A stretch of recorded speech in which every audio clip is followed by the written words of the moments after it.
Thank you. Welcome, everybody. I would like to open the meeting, the 14th meeting of the CRI.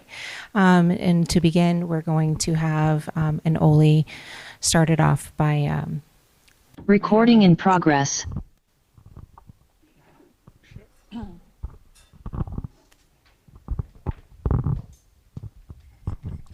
Okay, so this is the Oli we always open up with, and we have been for over a year. It was written by Kumu Kapo Kaleni Hewitt, and it is to center us on why we're here and what we're here to discuss, which is the Hawaii and the future of Hawaii. Olai kaha, olai kawai, olai kai, Hawaii, Hawaii.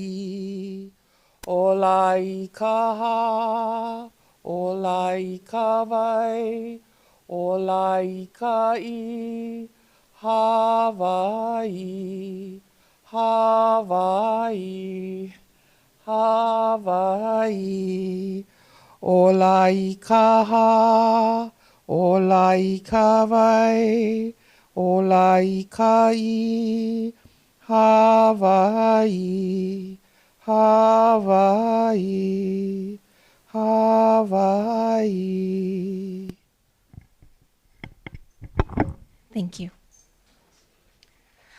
My name is Tara Sutton, and I'm one of the co-chairs for the CRI. The other co-chair, Shannon, she is stuck in traffic and not here yet, but I'd like to have people introduce. Let's start with those in the room, and then we'll move to online. Aloha, I'm Heleni Sonora Pale. I am a CRI representative for the Native Hawaiian interest. Aloha, I'm Melody Aduha, and I am a representative of an organization involved in environmental issues. So I represent the Democratic Party, the Environmental Caucus of the Democratic Party of Hawaii. Aloha, my name is Marty Townsend. I am an at-large member of the CRI, and I live in Kalihi. Aloha, Susan Gorman Chang. I'm a substitute for Mia Lisa Otis, and I live in Neva Beach.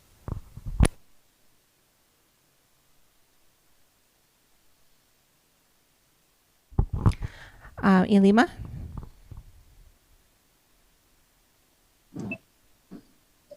Aloha, Ilima DeCosta. I'm a Oahu at-large member, and I reside in Ala Moana. Mahalo to everyone for being here this evening.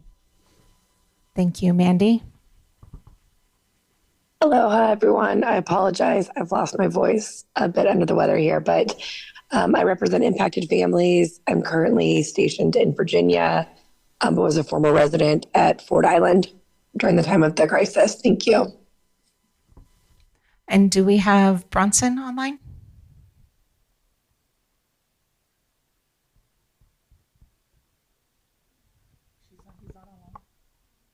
Okay. Another member will be joining shortly. We have some people from the EPA here. Would you like to introduce yourself? Amy? Hi, this is Amy Miller, and I'm the Director of the Enforcement and Compliance Assurance Division at EPA Region 9. I think I do see Matt. Matt, you want to introduce yourself? This is Matt Cohen. I'm the RCRA Site Remediation Section Manager with EPA Region 9. And just FYI, we're having a real hard time hearing the people in the room. Good to know. Thank you. Can you hear me right now?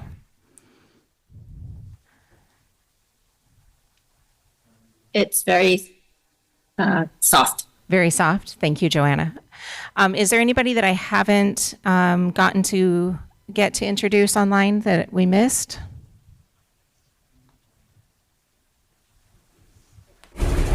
Yeah, there's a couple. Okay, Joanna. Good evening. Sorry, camera. Good evening, Joanna Sita with the Department of Health Environmental Management Division. And Christopher?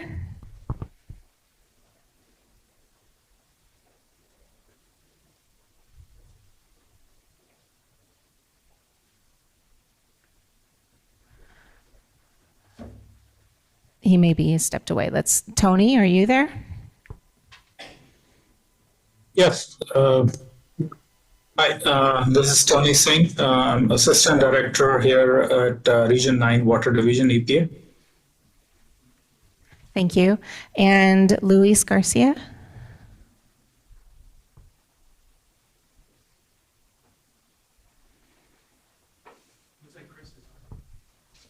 Chris, you're here now. You want to introduce yourself?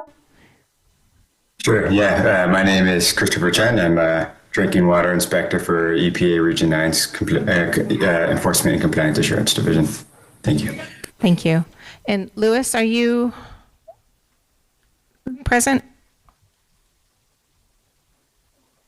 Yes. Aloha, everyone. Luis Garcia Backridge. I manage the Region 9 Drinking Water Office, and it is very cold in California this evening. So I'm all bundled up tonight. I'm jealous. Okay. I think that's everybody. If I've missed anyone, please unmute and speak up. Oh, we had one person join in. I'm sorry. Would you please introduce yourself? Recording in progress. Aloha, sorry I'm late. I'm Natalia Hasi-Burdick, the Sorry, it's muted. You guys are muted. Hello? Yes, there we go. Thank you. Hi. Sorry I'm late. I'm Natalia Hasi-Burdick, the Sierra Club member on the CRI. Thank you. Thank you. Okay, first up we have some announcements. Alejandro is in the audience. We have somebody else. Okay, we have some more people in the audience. We have Alejandro. Would you like to introduce yourself, please? You can grab this mic right there. And if you might passing it to Ernie.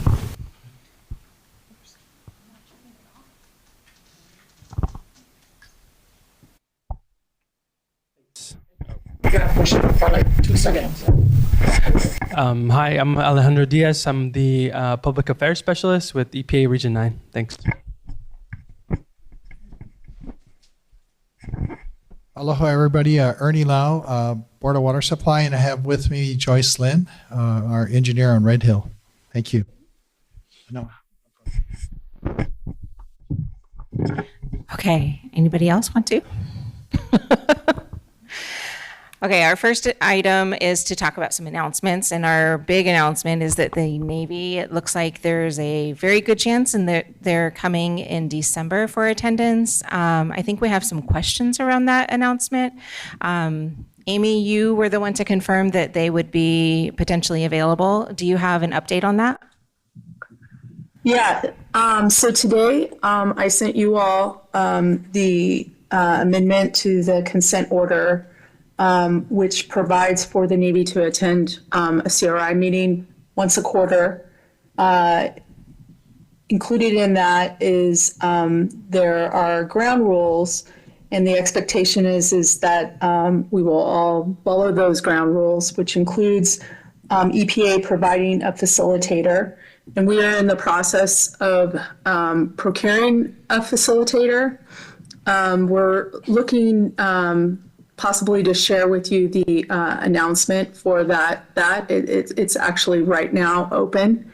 In the meantime, we will have Laura Ebert, who is our Director of Environmental Justice, Community Engagement, Environmental Review Division, facilitate the meeting. As we have talked about, we were targeting for December 12th. We know that that's a date that the Navy can make, and checked in with you all, and I believe that's a good date. And so Laura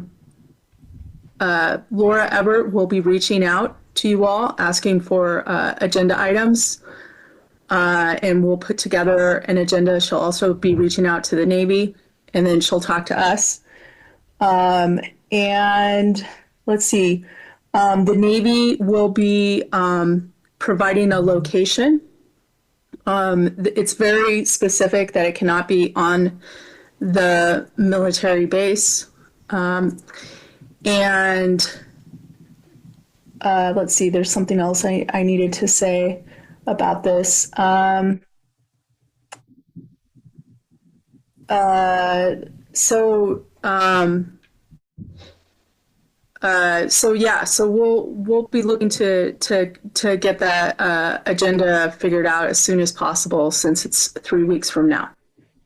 Right. I have, that was one of my questions, that the agenda, you want the draft 3 weeks in advance. That's today for December. And we only got this notification today. So I assume there's going to be grace on that? Yes, absolutely. Absolutely. Okay. And then, but finalized 2 weeks early, correct? Yes. And then I saw in the proposed, the attachments that you sent us, one of the things is that public comment will only be 30 minutes at the end instead of the hour that we've been doing. Is that correct? That's correct. Okay. And I saw that the people who speak for public comment, you put that they have to sign up and provide their name. What kind of a deadline is that? Can they sign up during the meeting and yes, ask questions? Okay, fantastic. And then is there going to be time after each agenda item for people to ask questions while it's relevant, or does everything have to be held until the end? I think we can do that.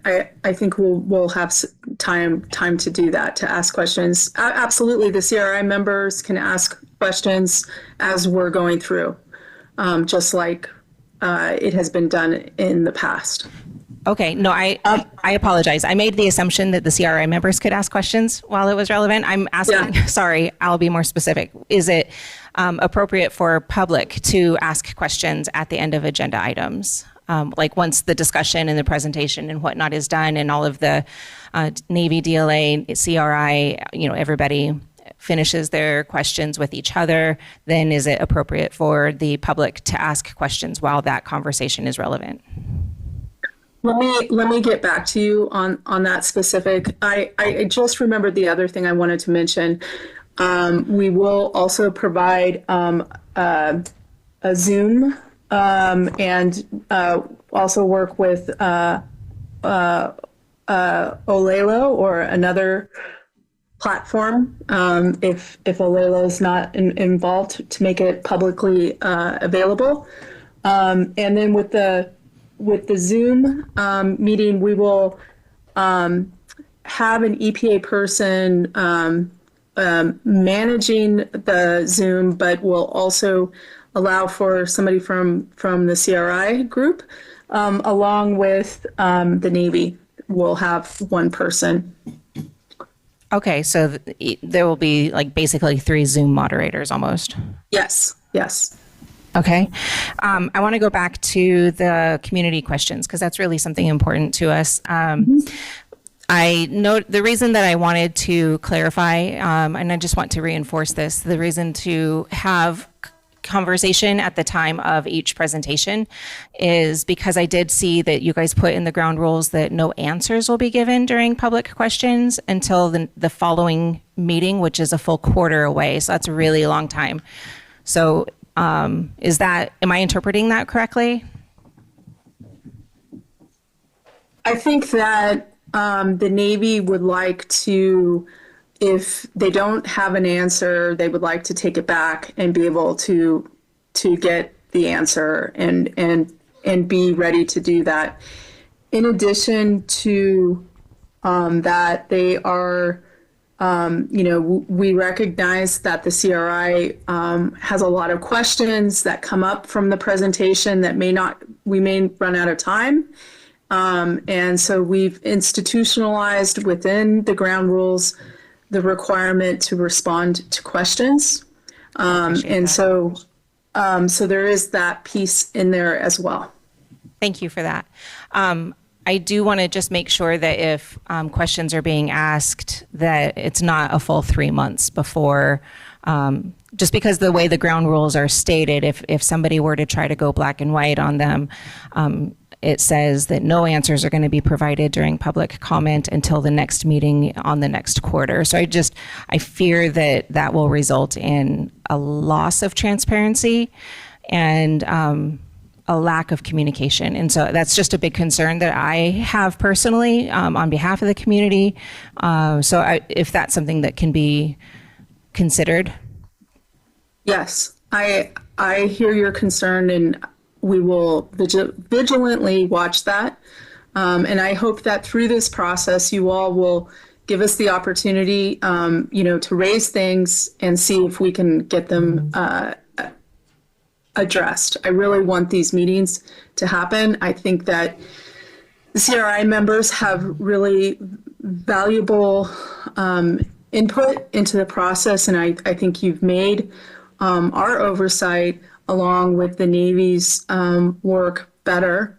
And so I really want this to work. I've worked very hard to make sure that we get to have the CRI interaction with the Navy and DLA. Okay, thank you for that. I think that there's going to be some other questions, so I'm going to see if anybody else has questions before I move along. I have a question. Amy, was there a public comment period for the amendments that you made on the consent order? I know that when the consent order was put forth, there was a comment period. So was there, I didn't get a notice of a comment period for this amendment. There was no comment period for this type of amendment. It's not considered a major modification. And so no comments were taken. We did, when we originally put out the original draft consent order, we took comments at that point. And based on those comments, we made adjustments, significant adjustments.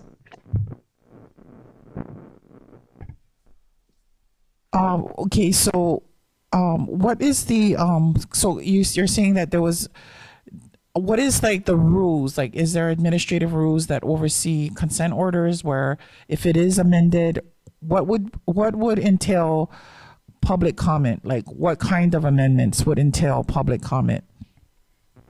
That's a really good question, and I don't know if Dusty Minor is on. If anybody who's overseeing the Zoom feed could see if our main attorney for EPA is on. But what I can tell you is that there is really no rule with respects to amendments. That's very concerning because it is the Red Hill consent order, which oversees the shutdown of the Red Hill facility and kind of lays out the plan and outline for the going forward with the remediation. So I find that very concerning that amendments can be made to a consent order on something so vital and important as the shutdown and defueling of the Red Hill facility.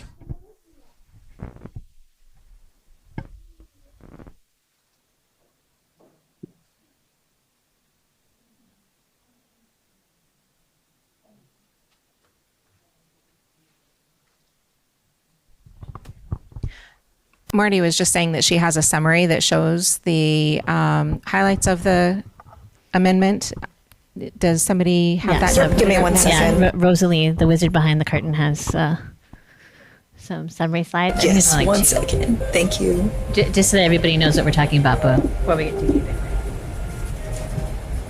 How's that looking? Yeah, looks good. Thank you. All right, so this is my summary. Yes, my mic is on.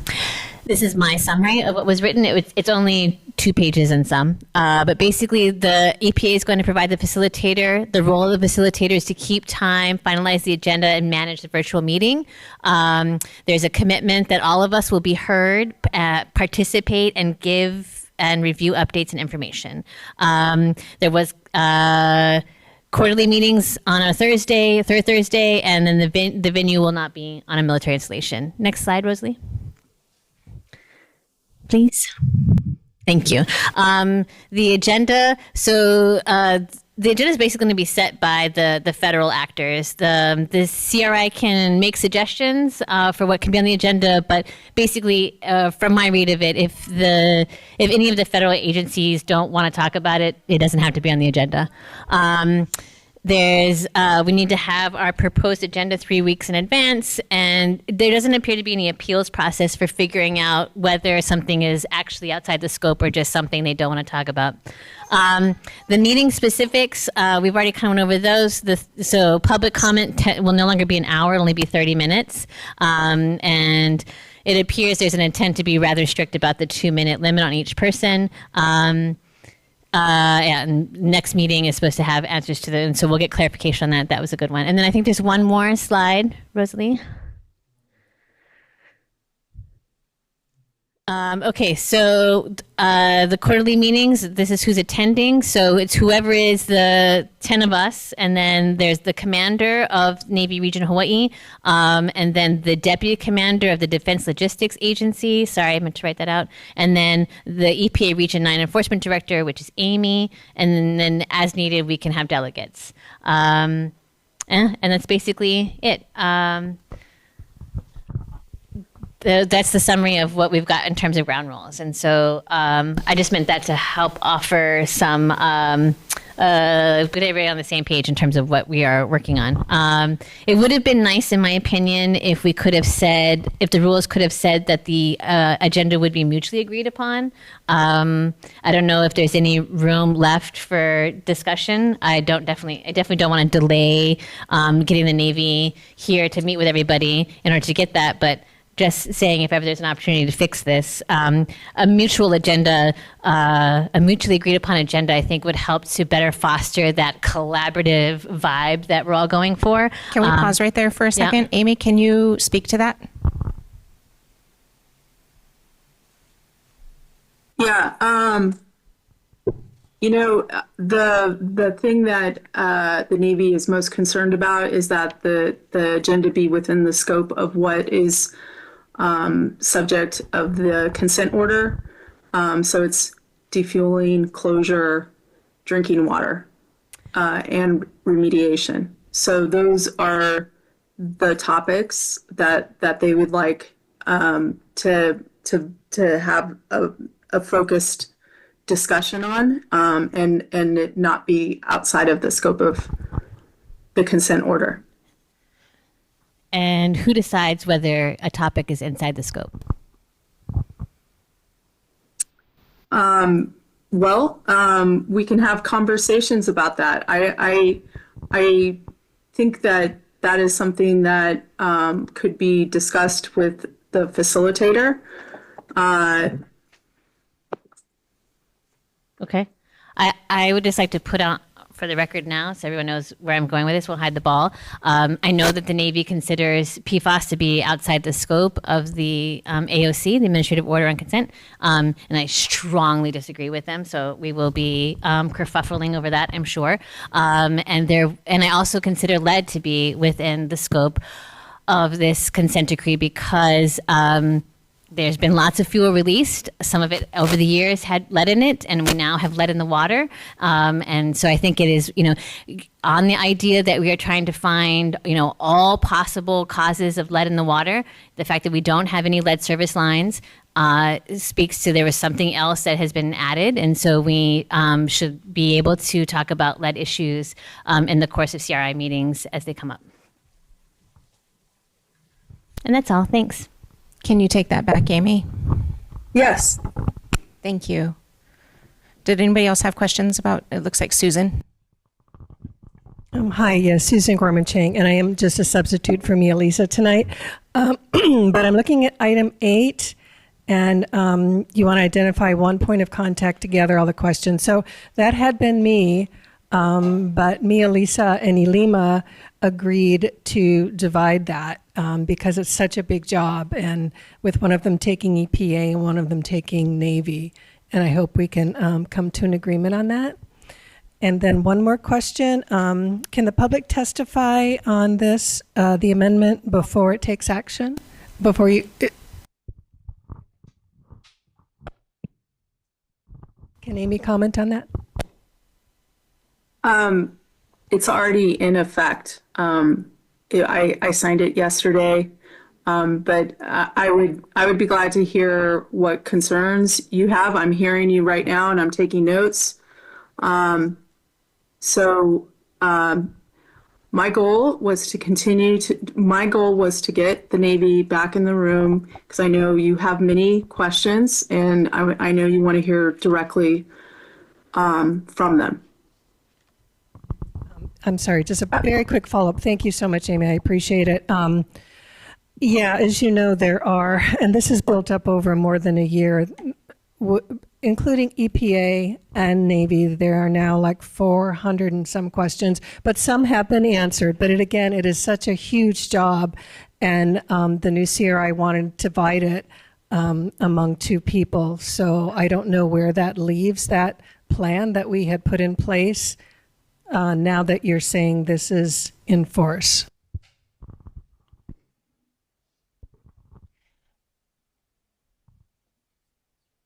I will take a note on that. Melody, and then online.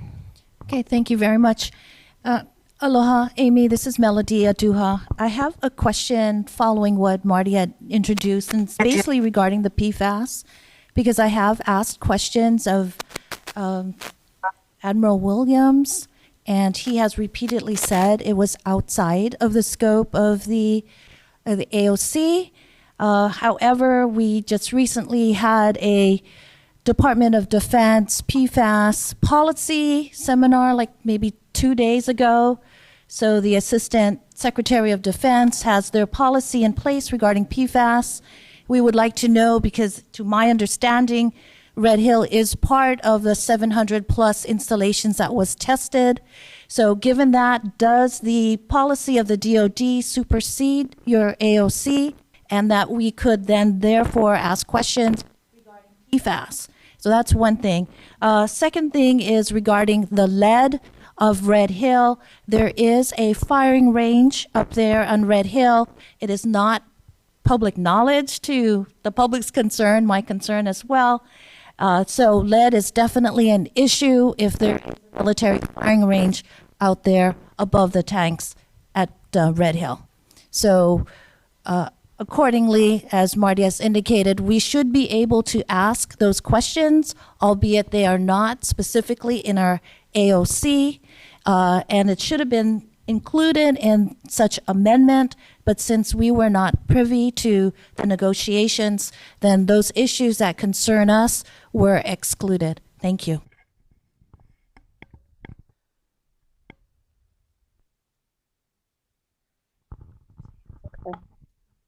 Amy, and I have one more question as well to go along with. Yeah, give her just a second. Go ahead. Oh, thanks, Amy.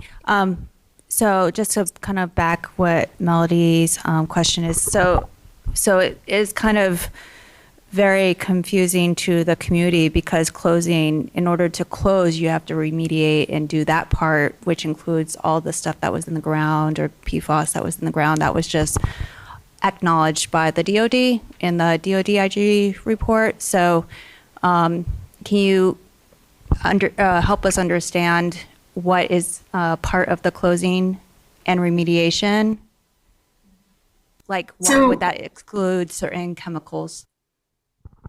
So PFAS, the Navy is addressing PFAS through the CERCLA remediation. And I see Matt popped on the screen, and he could probably better answer this than me, but it's being dealt with under a different mechanism. Go ahead, Matt. Yeah, so the AOC or ACO really covers the UST system. And so right now we're requiring the Navy to assess the on-site part of the system. So they're calling that kind of phase one. And then phase two will be all of the external parts of the UST system. And so the AFFF suppression system, that's not part of the UST system. That's a separate function. So that will be addressed, as Amy said, under the Superfund program. And so that work is ongoing, and our environmental team is working closely with the Superfund team at EPA to address those concerns. Okay, thank you. But how does that separate from remediation? How does that CERCLA separate itself from remediation? which is in. What do you mean separate itself from? So, I mean, so just to repeat, the AOC or what the CRI initiative will be in scope is defueling, closing, drinking water remediation. I wrote it down, Amy's statement. So isn't CERCLA remediation? It is, but it's a separate regulatory program. So the UST system is regulated under RCRA, and the non-UST components are regulated under CERCLA. And so one of the things, go ahead, Amy. I was just going to say, but just because the Navy is looking at PFAS across the entire base, including Red Hill, doesn't mean that information won't be used as part of the remediation process for the cleanup that needs to happen for the underground storage tank, because when we are looking at the remediation for the underground storage tank, we are going to be considering the whole picture of whatever needs to be remediated in the groundwater. And that's an important point that we've been pushing the Navy to sort of do both of these investigations concurrently, so that when we're ready to start making decisions about remediation, that we have all of the information from. So what I'm understanding, so you're putting it back in scope. It's not in scope. It's part of remediation. It will be used for remediation. Yeah, but the regulatory authority that we have under the ACO doesn't cover the stuff that Superfund is doing. So they're using the Superfund regulations. Okay, we can talk in circles, but I guess you need to define what remediation means when you say it's in scope. Defueling, closing, drinking water remediation is in scope. It's remediation of the releases from the UST system. Elima.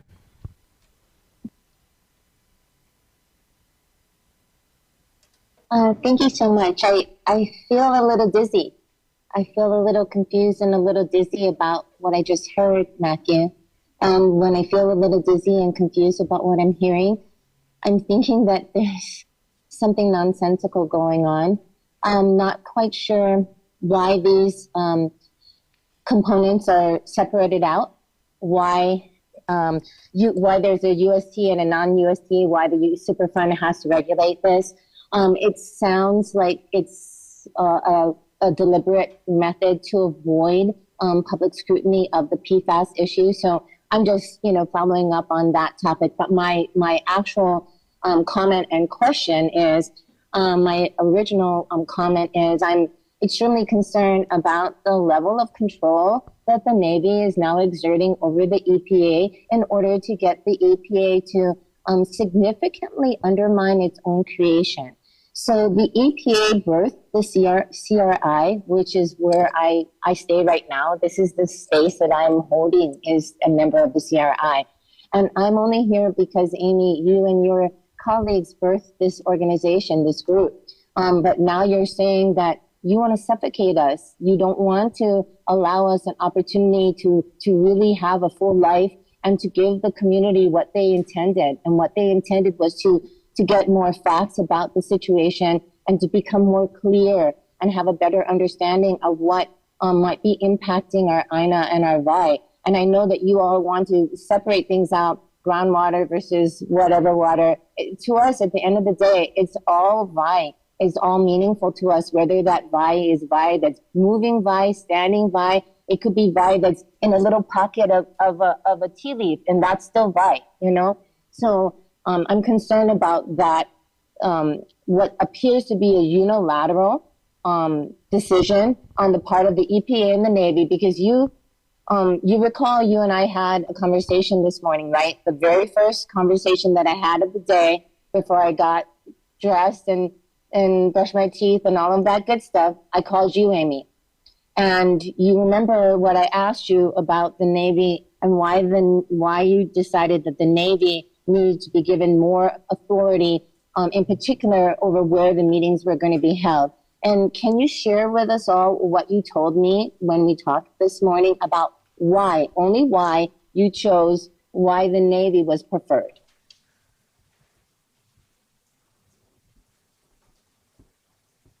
Sorry. As I was explaining, the Navy has money available to support having these community engagement meetings. And rather, I know that for the CRI, and for myself, for EPA, I think getting meeting space has been a challenge. And, as part of their responsibility and part of the requirements that they need to take, it's not just cleaning up, but they need to provide for space for community to provide input. And so, I think it is essential that the Navy provide that space, that you all shouldn't have to be running around trying to find space. And if there is a concern about the space, I definitely want to hear about it. I tried to negotiate something here to make sure I heard loud and clear that these meetings should not be on the base, and so they're not going to be on the base. But if there is a concern about the location, I definitely want to hear about it. Thank you. Thank you so much for sharing that, Amy. And I think what I was concerned about is that it sounded to me like rather than enforcing the original order, you decided that you were going to amend it. So the original order did require that the Navy would participate in these meetings. And the original order provided the CRI with more latitude in being able to provide these meeting spaces, which even though it has been challenging at times, I don't think that there's anyone that I work with, whether they be officially on the CRI or a community member, that thinks that the trouble hasn't been every bit of worthwhile, because we've been able to get into areas in the community that we may not be able to get the information to otherwise. We've been able to learn more things about some of these meeting spaces that are really vital. And to a certain extent, it has allowed the CRI to maintain a certain amount of autonomy and authority. And to a certain extent, by creating a scenario where it appears that the EPA is capitulating to the Navy, it looks like that we're just going to be the gadoots. Remember what I explained to you about the gadoots this morning? Like, they're going to expect us to come and to participate in a dog and pony show and go along with whatever is on the agenda that's part of whatever the scope is that they're trying to be very, very narrow about.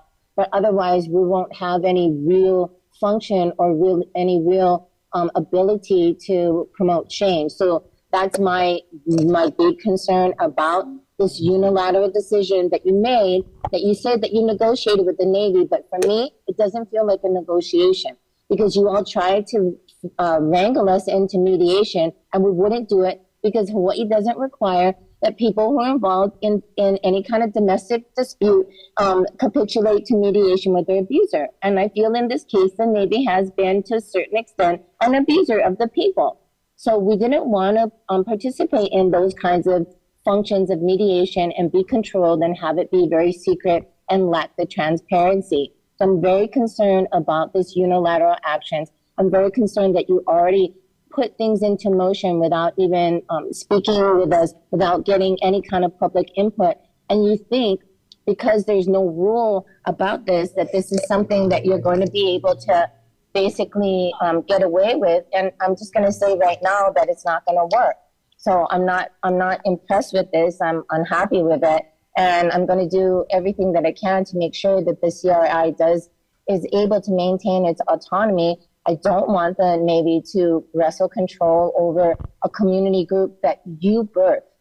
I'm not going to allow them to aid and abet in you suffocating this community effort that I feel that you believe in But like you said, you have 30 years invested in the government. So you have a personal interest in wanting to maintain your position. You're not as concerned about the impacted family members or about getting the truth out. We need to get the truth out. And we can't get the truth out if the agenda is controlled by the Navy. So Thank you, mahalo Halima. for listening. I'm sorry for taking so much time. Thank you. Thank you. Mandy, I know that your hand was raised. I wanted to make sure that you are able to speak what you have. Sure. I will try to speak without my voice going completely out. But Amy, a couple of questions. I heard you say that you've worked really hard to, fight for us and make sure that the Navy comes to the table and all of those things. Thank you. However, we sent you a draft when we did not agree to participate in a private mediation where we would have to keep things from the public, which is our sole job and why we were hired by our peers to serve in this. We sent you a draft. We sent you our wishes, if you will, of our ground rules. Which of those did you take to that meeting? And I don't see them applied anywhere. So which of our updates that we brought to you did you fight so hard to get in this new amendment?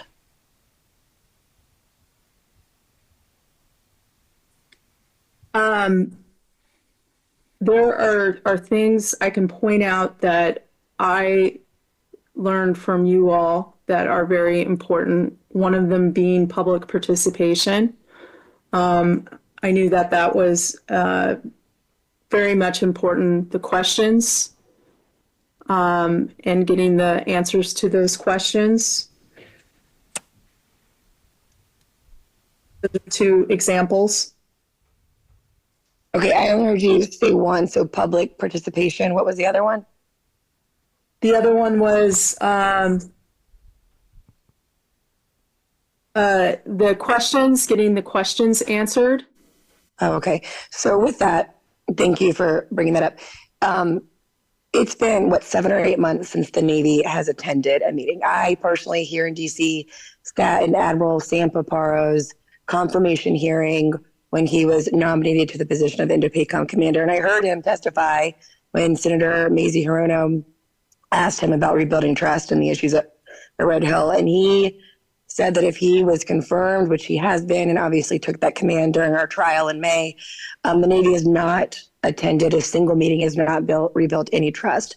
And so I thought that the point of the CRI was to help you and the Navy rebuild trust with the community. And so I'm a bit concerned when we are, this all briefs really well, but why specifically was the decision made to reduce public participation, public questions from 1 hour to 30 minutes? If that's, can you explain just that one? And I have a few others.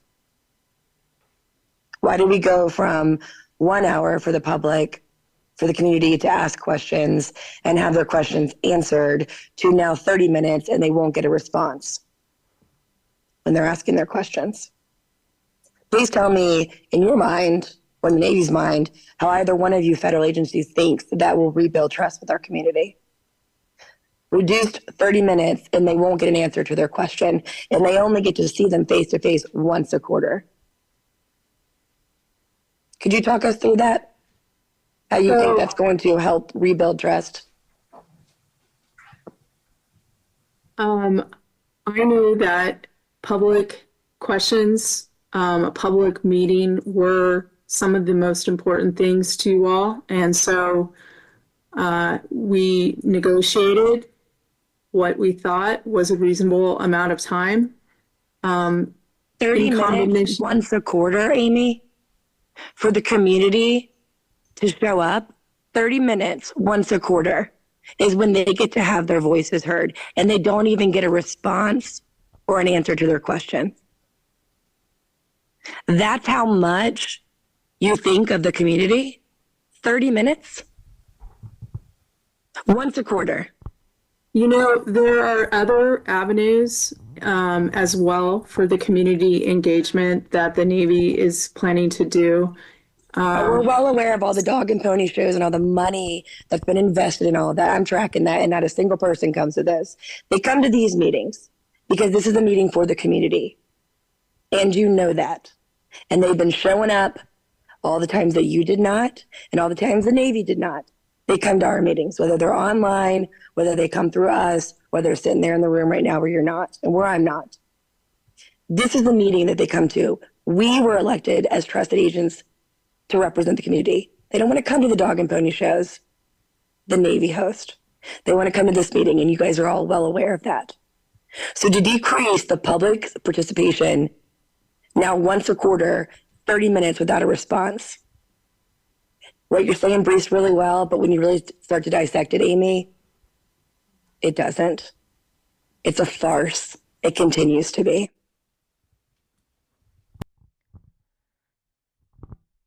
Thank you, Mandy. Before we move on from this, I just want to give one chance for anybody who's attending, whether it's in person or online, if you have a comment regarding the new ground rules or the new structure going forward.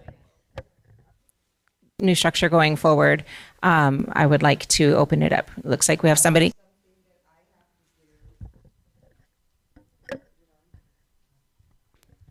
This is something that I have to do, that not have to do, but wanted to do to make amends. And Shannon.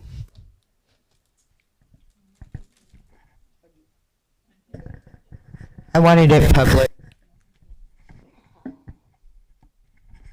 There we go. Thank you, Susan. Does anybody have a comment or a question about the new ground rules and structure for the CRI meetings moving forward? Mandy, is your hand still up or new? Oh yeah, Ernie. Can we hear from Ernie? What do you think? Sorry, I'll put it down. Tara, just to let you know, we have Wayne and Chris. Thank you for that. With their hands raised. Thank you so much, Ernie, Board of Water Supply. I'm really kind of concerned about this process. And I know that there's at least 400 pending questions that you folks have posed to the Navy that you're waiting a response. But I don't think this is, Amy, I don't think this is necessarily a step in the right direction. You know, at the Fuel Tank Advisory Committee, we only meet twice a year. So the venues for the community actually to learn more and be able to ask questions are very limited. And as we move forward with remediation, closure, dealing with PFAS, and I support the inclusion of PFAS in this effort, I've recommended that the EPA not allow stovepipe investigations to occur separately. If not, maybe it would be appropriate that the Navy group that's working on the CERCLA investigation, the Superfund investigation, actually present to the CRI members on what they're finding in terms of PFAS and what they're doing. But I'm a little disappointed with this approach here. Thank you. Thank you, Ernie. I appreciate that support. Wayne? Give me 1 second, I'll make him a panelist. Thank you, Rosalie. I don't know what we would do without you. No.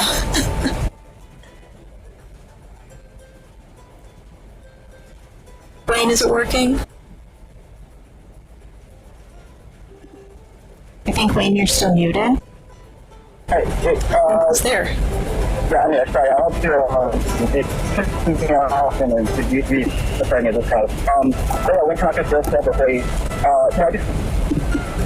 want to start off by saying I appreciate the EPA and its critical mission. I appreciate some of the things that folks have done over the past 2 years, and I know there are good people in there. And even and even Amy, I really appreciate your willingness to answer questions and talk things through.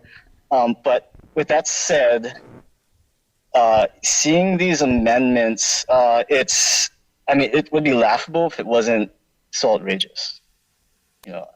And this, I'm trying to be measured about this, but this is like, a ninth grader could do better. right? So just taking a step back, the draft 2023 ACO came out, right? And nearly 2,000 people submitted written comments, right? 1,700 written comments, hours of spoken testimony, urging the EPA not to repeat the same mistakes from the 2015 AOC that did nothing to help us keep us safe. It's still mostly incomplete. It was toothless, no deadlines, like no public engagement. I mean, so much energy made clear that we needed something more. And the one thing that we got was the CRI, right? One concession.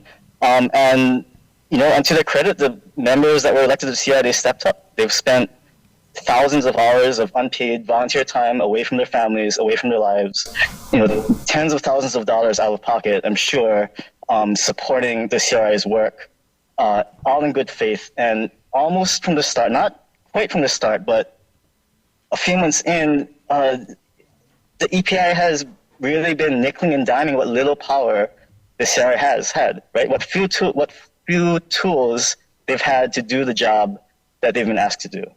And the EPA has not, they've not used dispute resolution powers as far as we can tell. There's not addressed major concerns that have been brought up.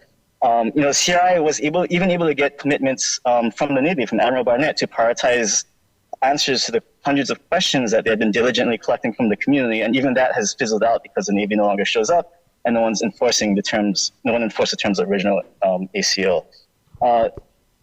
And with this, it's like it's finally just spitting in the face of the CRI and of the community, right? I mean, to be clear, the Navy can unilaterally dictate what's on the agenda, right? They can just say anything is outside the scope of the ACO or whatnot, and with no basis, and there's no conflict resolution process, there's no appeals process. The Navy can refuse to answer questions for the same reason, and the CRI is literally being muzzled, right? Like if a community member comes up and says, hey, everyone on my street has their hair falling out, or hey, my loikalo in Halagua has got bubbly white foam coming out, or we have a fish kill. Like the CRI is muzzled. They can't respond to those testimonies. And for the Orwellian justification of wanting the public to come testify, like who wants to testify and take time out of their lives to talk to a wall, right? And even the agenda deadlines, I appreciate some heads up for some things, but say 2 weeks before this quarterly meeting, a marching well pops hot for TPH, or there's drilling fluid in the consumer confidence report from the Pearl Harbor, like any kind of hypothetical situation. If it's not within 3 weeks, the CRI can't talk about it. It can't be agendized. So how is the CRI supposed to do its job? And why are you asking these volunteers to just be puppets, like sitting there, not able to address maybe what could be some of the most pressing concerns of the community? So I'm just really disappointed to hear that this is already inked. There's, as far as I can tell, there's no public input process, and the CRI, it's your prerogative and how you want to engage going forward. But just know that if it comes to it, and we need to make another stand for the community, that the Sierra Club will be here, willing to stand shoulder to shoulder with y'all. And with that, thank you for the time. Thank you, Wayne. We have somebody in the audience, and then we'll come to Chris online. I do want to just do a quick time check. It's 6 o'clock. We've spent 1 hour on this item, and I do want to keep moving forward, but I also want to hear from everybody. So just please try and be succinct. Aloha, Tara Rojas. I missed actually the new happenings, but from what I hear, that we shall not have our voices, silenced. And I'm going to speak on experience because I went to the Navy closure open house, which is one of the avenues for us to, hear and converse. So let me tell you a really quick summary of what happened. I go there, and of course it's on the base, or actually the community center, but it's all, military in there. They have their stands with all their information. And I go and I ask them, the questions, and they have, their responses, ready. Then we're going around. Then I ask to speak, who's the one in charge? Because no sense, talk to somebody that's just going to say, well, I don't have the authority. So I said, okay, so who's the one in charge of this? So then the lady, Sherry, she's like, okay, she's the one. Okay. So she answered. Then come around and I see this timeline, and I had a question on the timeline, and I said, okay, wait, 2039, 2031 plus. And then I'm like, wait, I have a question. The military lease is up in 2029. What is it that you're going to extend your stay here? So they had their answer. I said, well, I don't have this answer. McCormick, I think somebody said that. And then I said, well, who does? Who's like the top? And then they said the Williams. And so I go to look. He didn't even come over. He was just around the corner. So my little one, I asked, can you go ask him, to come over? He didn't come over. So I said, oh, we're going to have to walk over to him. Okay, let's go then. So I walked around the corner, and what does he do? He goes outside because there's a door. So I go and I'm like, okay, well, he had to take a call that the lady said. So they're all just kind of like converging. So everybody but the one who has the ability to make the order. So I look outside and, oh, that was a really quick phone call. He was out. He was off of it. So when I asked, he's done with the call. Can we go outside? There's a yes. So I go outside and then I ask the questions. And that day, the IG report had just came out. So I mentioned to them and I called them out and I mentioned the IG report. And they were like, oh, but that was regarding things that happened in the past. Everything we're doing now is great. It's perfect. It's good. And so just kind of just dismissing the whole IG report. And then I called them out on the CRI meeting. And I said, you need to show up, for the public. And if you want to regain trust, you need to show up. They had their answers, as they always give. No, it's mandated. And so what I'm hearing, in other words, okay, by the way, then he ran away. There's like, where we're going to close. He closed and then he ran away. So that was the type of experience you have, even when you're in their space in which you can converse and have communication. There is none. So I'm going to say that this is the place that they need to show up.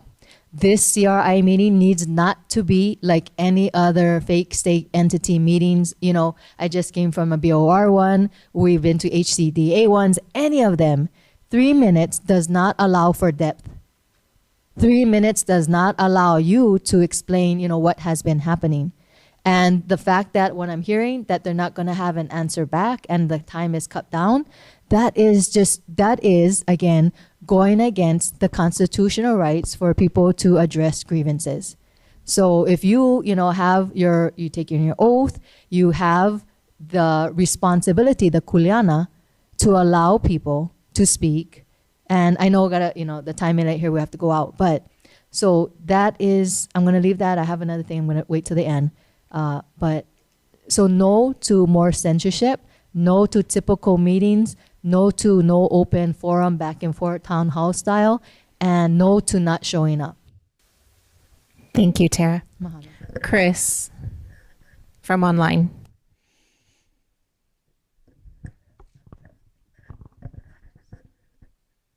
Hello. This is Chris Antoine. I'm an affected community member. My family was severely affected. This is 3-year anniversary for a criminal act that poisoned my family. This time 3 years ago, there is video of the fuel flowing, breaking out of a fire suppression line. So the fire suppression line in November is what holds the PFAS and firefighting foam that additionally was put into our bodies in the moment that was broken. That is completely part of the incident that made this whole thing occur and why we're sitting here today with meetings to close it. So there's no way to separate a fire suppression line from the fuel, and the reason it's there is for the fuel. So it just doesn't make any lick of sense. So I just wanted to point that out, that the incident that broke the fuel open and into our water supply was completely related to a fire suppression line as well. So there's no way that PFAS is not part of it. It also is completely all part of our medical records when we all went and got tested for it. So I don't know. You cannot separate that. That's going to be part of remediation. It's going to be part of cleanup. It's going to be part of a topic of clean water. So that's completely within the scope. So I just needed to point that out.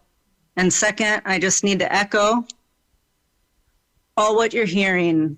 CRI is one of the best things that you could have done, Amy, from the EPA, that came out of action, that helped whatever part or role you played, and having that be a good response from all of those comments that everybody fought so hard to show what a important topic this is in all of everybody's lives, that they responded to that made this creation. So this is unique, and don't let it go. If you had the right to pen and write a signature of an amendment just yesterday, you have right and authority to pen a new amendment tomorrow. So just reconsider a couple of points that are super important. One, the Navy has money to do a meeting all their own every day, once a week, once a month, in any forum to invite community in any way they see fit. The CRI ones that included elections should be set up with agendas that maybe it could be half of the agenda is Navy, half agenda CRI. It needs to come together in some modicum where both entities feel they have something to say and they want their part of the agenda out for that meeting. That makes sense. But then still expand your end of the meeting for the public comment. But to just slice off the CRI's input on agenda is not acceptable, because that's not even the point of this. So they're just then inviting an audience of elected members of the community to sit and watch the Navy do a meeting. And that's not what it's supposed to be. So that's what it will result with the new rules. And that's, I don't think, your intention.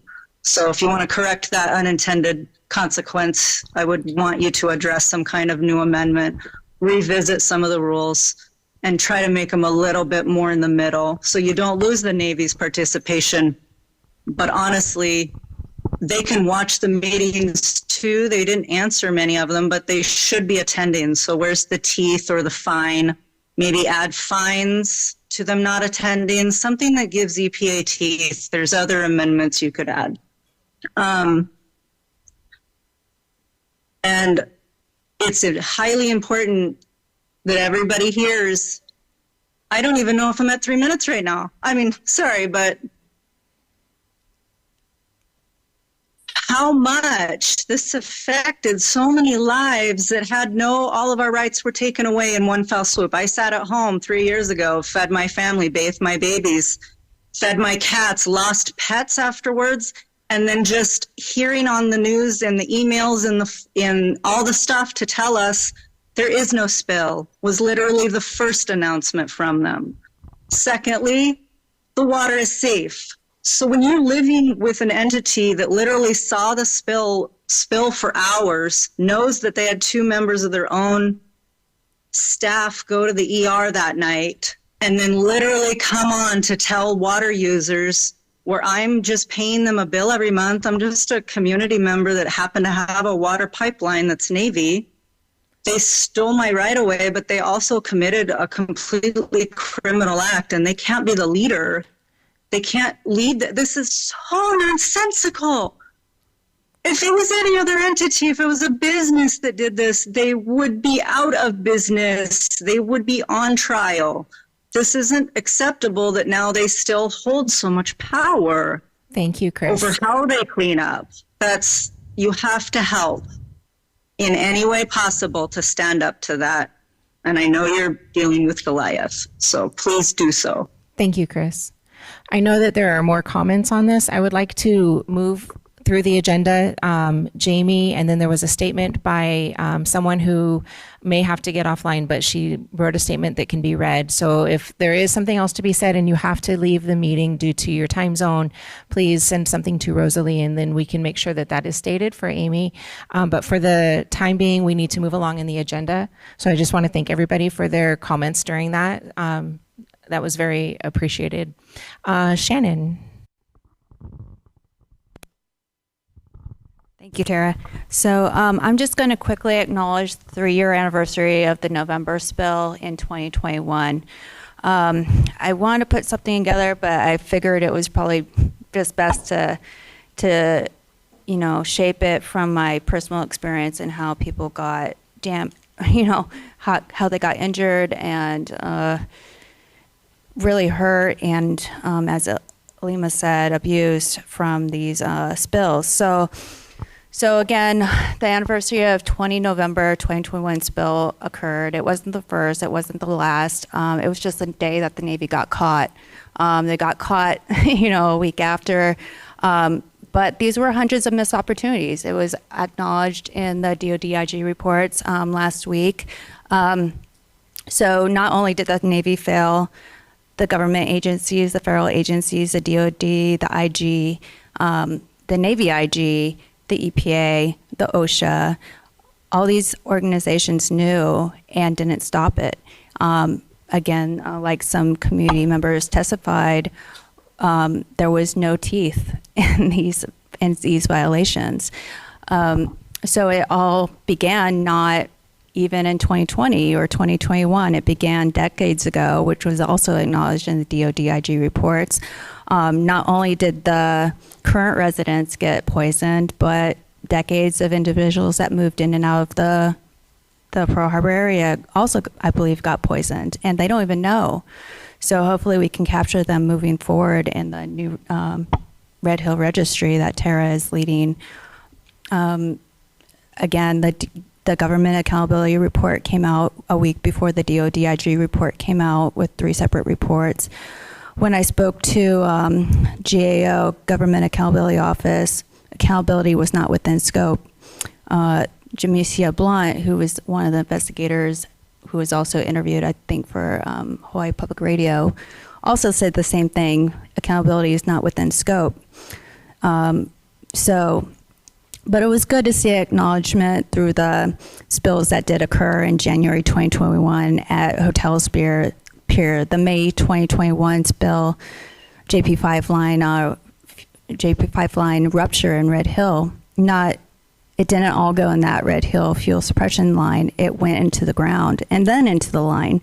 So that was another opportunity in which was missed and which the aquifer was poisoned. There was another spill that was acknowledged in October of 2021. If you read the report, it's about 300,000 gallons of water from a water main breakdown at Joint Base Pearl Harbor that spilled into the FORFAC, the fuel oil reclaim system, and spilled more oil and water right next to the main water main. So then that led into the November 2021 spill, and then the November 22 AFFF spill. So going forward, I hope the EPA can see your failures and regulate, because this is going to happen again. Just splitting off from making the AOC Red Hill proper and air gapping the system is not going to save Joint Base Pearl Harbor. That place is still dangerous. It still requires acknowledgement to the public of the dangers that exist and the pipelines that lie below their homes and the dangers of fuel and gas and education. So I really hope that we can move forward and you can enforce the regulations that you oversee. Thanks.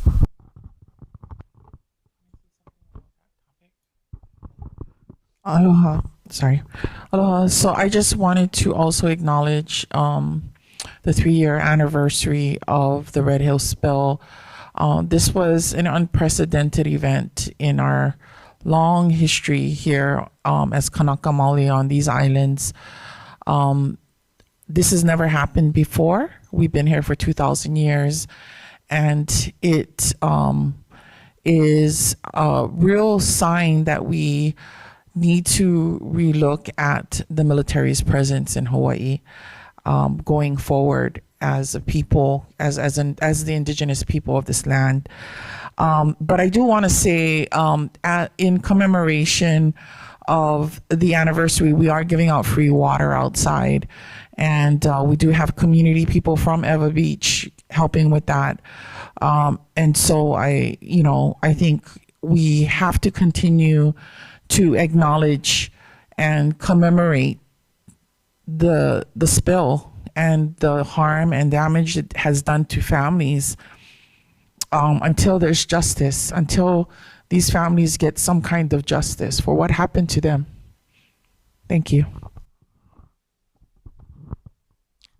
Thank you, Heilani.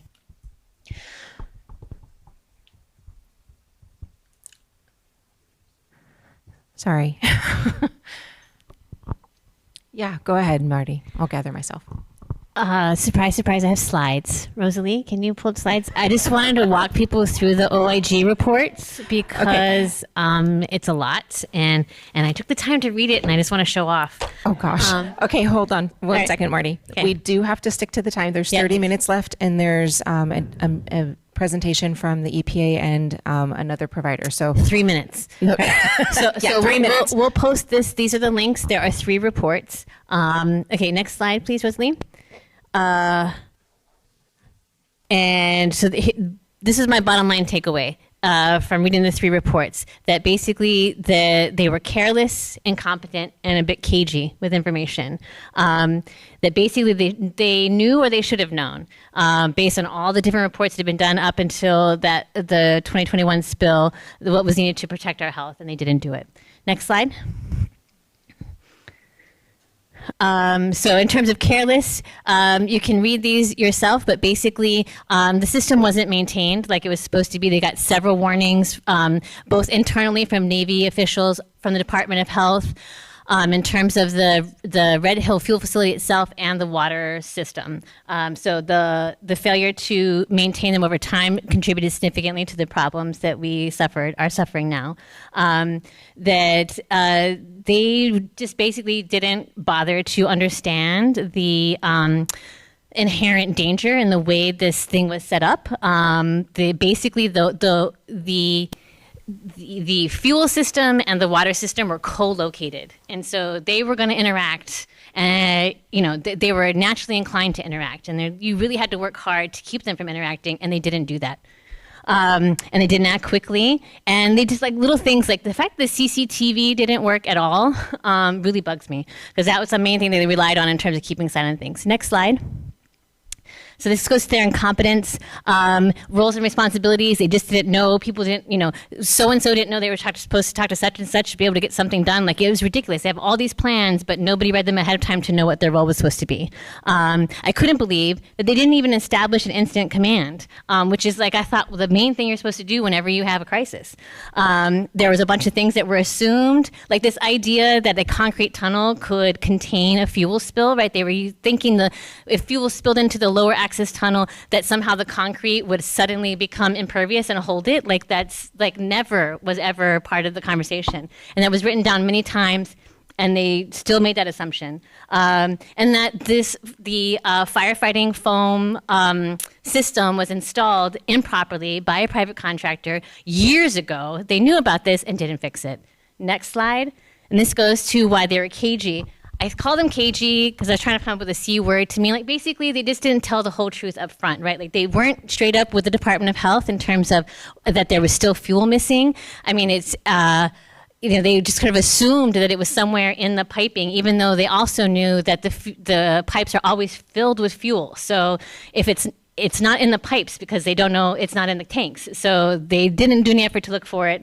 And they weren't straight up with regulators so that they knew what the problem was. The one that really bugged me is that they did not immediately look into the groundwater, the hole where you would find the groundwater well. A guy walked up, stepped over flowing fuel. This is in the report. You absolutely have to read it. Fuel is flowing down past the puka where the groundwater is. Guy steps over it, opens up the top, looks inside and says, "There's no fuel in here," closes it, and walks away. Job done. Like, I cannot believe tax dollars paid for that. That's ridiculous. And then to the fact that they would talk the Navy talked UDH officials out of shutting down the water system, which I think would have gone a long way to help people. These kinds of things I felt were very cagey. And my concern is that this was over. Like Admiral Williams said, this is all past looking, but we've already had experiences since the time frame of this report where the Navy hasn't been straight up with us. We can go to the next slide. I can't remember what's next. Where they are, like we have heard, like they are interested in doing public relations in order to, get the count of pro-Navy stories up in the local media, and less inclined to ensure that there's actually honest conversation about what has happened to us and what do we need to do to fix it. So there are many missed opportunities. the Department of Health has quite a bit of authority over the Navy, and I think part of one of our roles maybe going forward is to help them implement and use that, lean in behind them. And that I think that we should also include this OIG report stuff on the next agenda for the Navy, because I would really like to hear their responses. Thank you very much.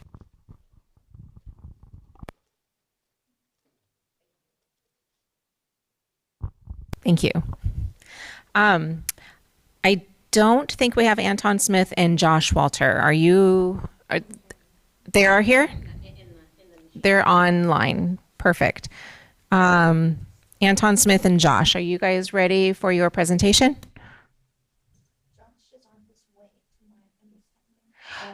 Okay, so we're still going to wait on that. So Amy, are you able to do your presentation for the EPA for the water system inspection presentation? Yes, it will be Chris Chen, and he's here. Okay. Here we go. Thank you. And I'll say the same thing that I said to Marty. We have to stick to the times. Hello, everyone. Let me see if I can get this shared properly.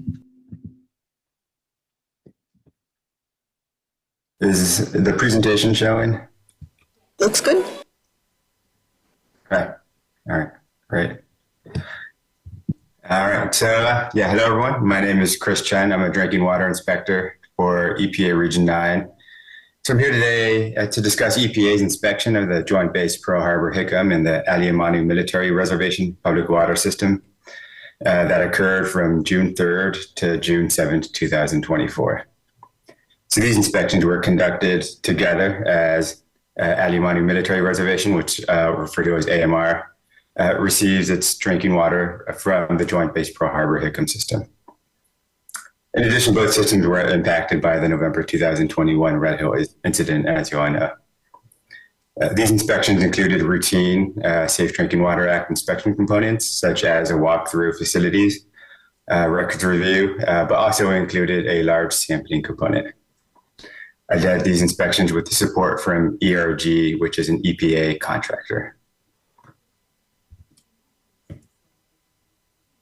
The inspection reports were finalized in October 2024 and sent to both of the systems. Army and Navy were provided an opportunity to provide any redactions to sensitive information, and then the reports were released on EPA's website soon afterwards.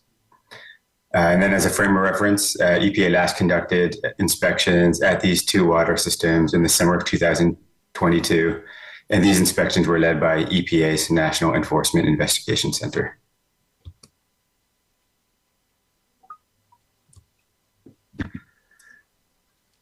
So for these inspections, I wanted to first focus on the sampling.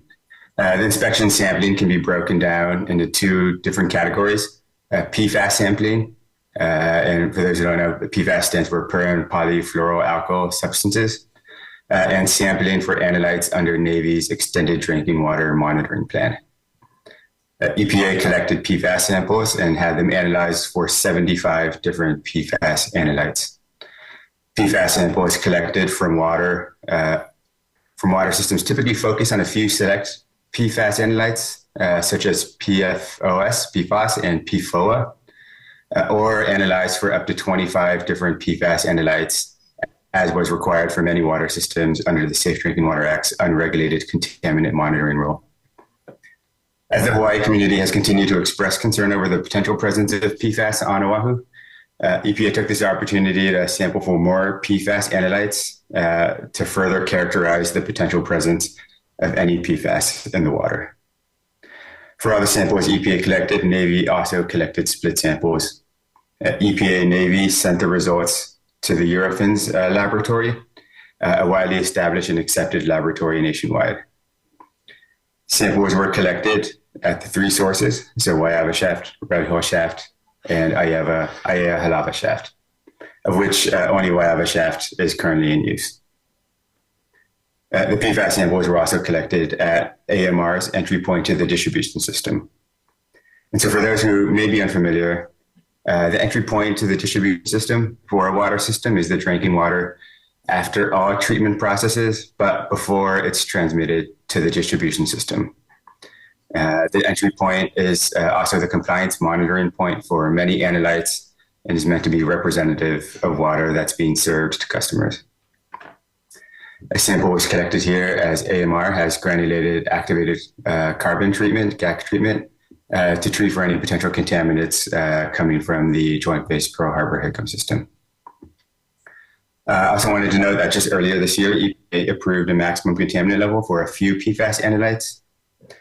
Namely, EPA set the MCLs for PFOA and PFOS at 4 parts per trillion, and PFNA and PFHXS at 10 parts per trillion. These new MCLs will become enforceable starting in 2029.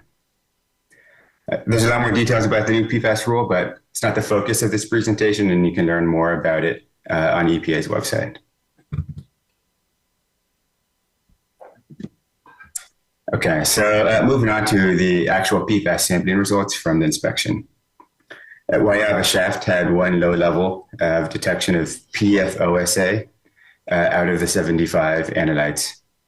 The PFOSA was detected at 2.99 parts per trillion. And so we don't have an MCL for that. DOH has an action level of 46 parts per trillion. So it was below the action level. EPA does not have an MCL for PFOS. I said that. Red Hill Shaft had 2 low levels of detection. Again, PFOSA was detected at 1.66 parts per trillion, again below the action level. And PFOA was detected at 0.286 parts per trillion, which was below EPA's recently approved MCL of 4 parts per trillion. Aiea Halava Shaft had more detections. Our results had detections for 13 PFAS analytes, of which 11 were below any MCL or action levels, if they existed. EPA and Navy both detected PFOA and PFOS above the new MCLs of 4 parts per trillion. The PFOA was around 5 to 6 parts per trillion, and the PFOS was around 7 to 8 parts per trillion.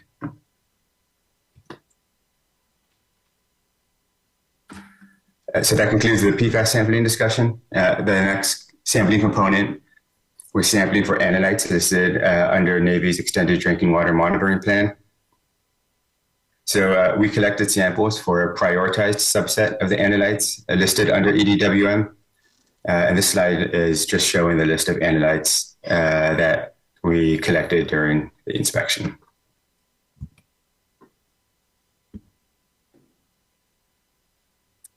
So these EDWM samples were collected at the same locations as the PFAS samples, so the sources and the AMR entry point.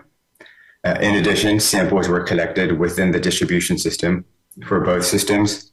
So that was at 5 homes and at 3 child care centers. Again, Navy collected split samples at all locations except for one where there was a problem with a sink that started to have a leak. And so it was agreed upon by everyone to stop sampling to prevent any potential localized flooding in that bathroom.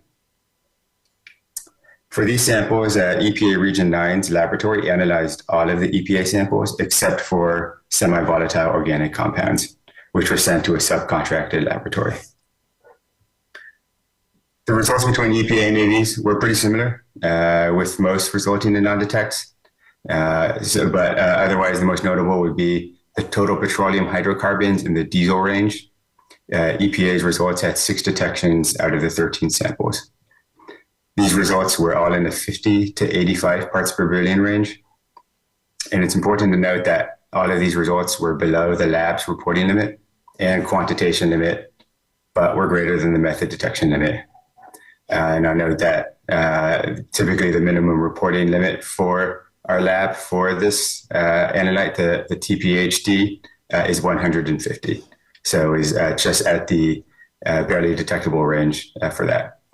Analysis of the chromatograms for these samples indicated that these samples were not JP5 related.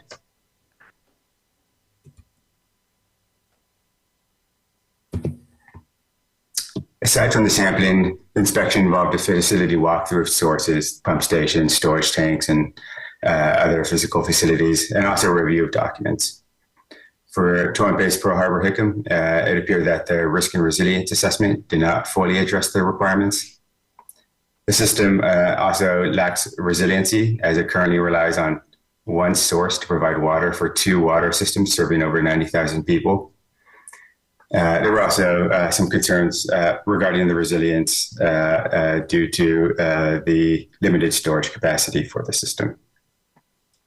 I won't go into the specifics on each finished water storage tank, but some concerns noted overall include metal loss from corrosion, lack of comprehensive inspection and cleaning of the tanks for a prolonged period of time, and there were some deficiencies, some of the overflows and access hatches on the roof. All right. Lastly, I will cover the activities following the inspection and our issuance of the inspection report. For all the locations that EPA sample results detected TPHD, we requested resampling at all these locations. In addition, Navy has submitted a response to all of the observations from our inspection report that details any corrective actions already taken or how they plan to address the observations. EPA has met with the Navy to discuss how the risk and resilience assessment can be improved and ensure that all required components are satisfactorily included. And then regarding resilience, Navy has begun engaging the Hawaii Department of Health and EPA about what steps would be necessary to activate their inactive sources and any potential reactivation of Halava shaft would have to address the PFOA and PFOS MCL exceedances. While overall storage capacity remains lacking, hopefully the inspection report will help facilitate a more expedited process for bringing more storage tanks into service in a timely manner to increase the system's overall storage capacity and further improve the resilience. That's the end of my report out on that. Thank you, everyone. Thank you, Chris. I want to know first, DOH, the person from DOH, do you have any questions about this presentation?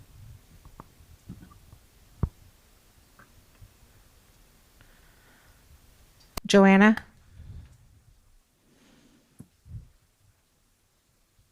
She may have left.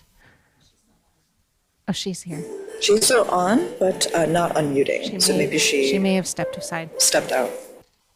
Arnie, do you have any questions about this? Yes, just a few questions for Chris on the PFAS. If you could go back to the PFAS slide, please. Yeah, let me reshare.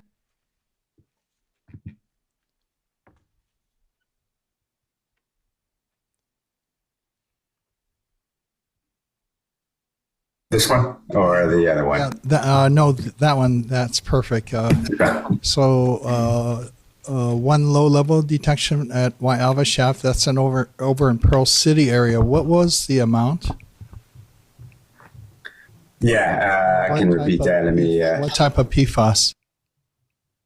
So the detection at Waialva Shaft was PFOSA. It was detected at 2.99 parts per trillion. PFOS? PFOSA. SA, okay. Yeah, so not PFOS, the one with the MCL. There's an A at the end. As you know, PFAS has a lot of acronyms. The one that does not have, at this time, a national primary drinking water standard. Is that correct? That is correct. Yeah. For Red Hill Shaft? Yeah, so our sampling covered a lot of PFAS analytes that don't have action levels or MCLs, but we wanted to be able to have as widespread of a characterization for any potential detects, since we know that there's a concern. This method that you're using to test for 75 different PFAS analytes, is it being applied to all the other Red Hill monitoring wells, either under the RCRA investigation or CERCLA investigations? Are they using the same method to look for a broad range of 75 different PFAS chemicals? So I can't comment on what's going on the groundwater realm since that's outside of my expertise. But I'd have to guess it seems unlikely, but I can't say that for certain. Red Hill Shaft, 2 low-level detections. What type of PFAS were they, and what levels, what amounts? Yeah. So that for Red Hill, it was PFOSA at 1.66 parts per trillion, and then it also detected PFOA. So we do have an MCL for that, and that was detected at 0.286. Okay, thank you. And at Aya Halava Shaft, you have 13 different analytes detected, 11 below. What is you said 11 are below DOH action levels, or I don't think DOH has MCLs. Is that correct? Is it an MCL or an action level, environmental action level? So that statement is just to cover. If there is an MCL, it was below our MCL, and if there is a DOH action level, the detects were below the action levels. So that's with it. What is the DOH action levels? I don't think they have an MCL, but go ahead. So, I think it varies upon the various different PFAS analytes. So I don't think that I can give you a single answer about what the action level would be if you have a specific one that you have in mind. I think I have a little table that I may be able to look up at it. Maybe to save time, Chris, has EPA issued a report that's publicly available on this investigation? That's on the EPA website. Yeah, so the inspection report has been published on our website. There are some, as I mentioned before, some redactions, but all the sampling data and all aspects of the sampling, there are redactions. So you can find the report there, and it also includes the laboratory reports. And thank you. And then the PFOA and PFOS, which do have a national primary drinking water standard, or MCL, of 4 parts per trillion. So those are definitely quite a bit higher than that. Maybe this will explain, and maybe EPA and Department of Health can give me some feedback on it. Driving by the Aya Halava Shaft area, which is on the, as you enter Aya town off the Mauna Loa Freeway, and you look to the right, you'll see 12 large, looks like carbon contactors that have been installed there with above ground piping. And in talking to the Navy staff at the open house, it's to treat for TPH, or petroleum contaminants, and also PFAS. Is this why that system is going in?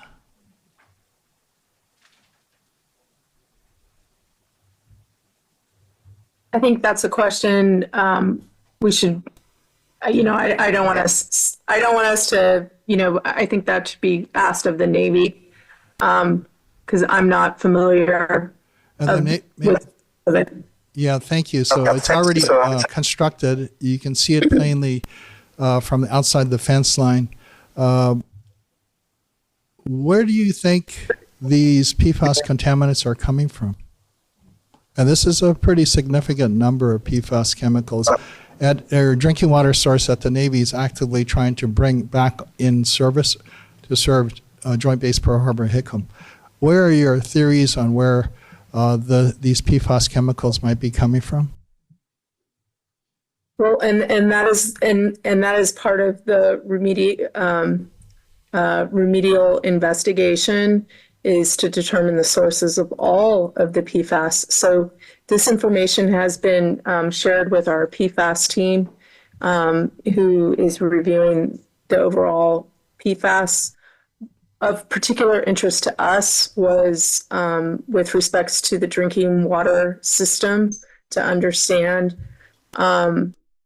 what, if any, PFASs were being taken up through these shafts. Yeah, I just want to inform you, I think I've already written a letter to the EPA and Department of Health. We're now detecting PFAS at our Halava Shaft, which is shut off. PFOS and perfluorohexane sulfonic acid. I forgot the acronym for that, but and we are also detecting multiple PFAS at our Halava wells, which is not too far away from the Aya Halava shaft of the Navy. So it's very important that we actually look at on a broader, more regional basis where this PFAS contaminants are occurring and determine where they might be coming from and what we might expect in the future, because the Navy's already committed to a pretty substantial project of installing 12 contactors, GAC contactors that they tell me are going to be addressing petroleum contamination and PFAS. So my question in that is, if you're not so concerned about petroleum or PFAS contamination, maybe possibly migrating from Halava Valley, and why is the Navy putting that system in? But I guess this data actually says they have to put the system in to make that water suitable for drinking. Thank you. So I have a question. Did you do any research or history on the geology of the land when all these wells were built or shafts were built back in the 40s? Do you know the significance of that? I'm not a geologist, so I have not done research into the geology. I'm Safe Drinking Water Act public water system inspector, and so that's where my focus and expertise is the drinking water system. It's a great question that you have on the geology. Me personally, I don't. Okay, so that's no. I can't say I have a.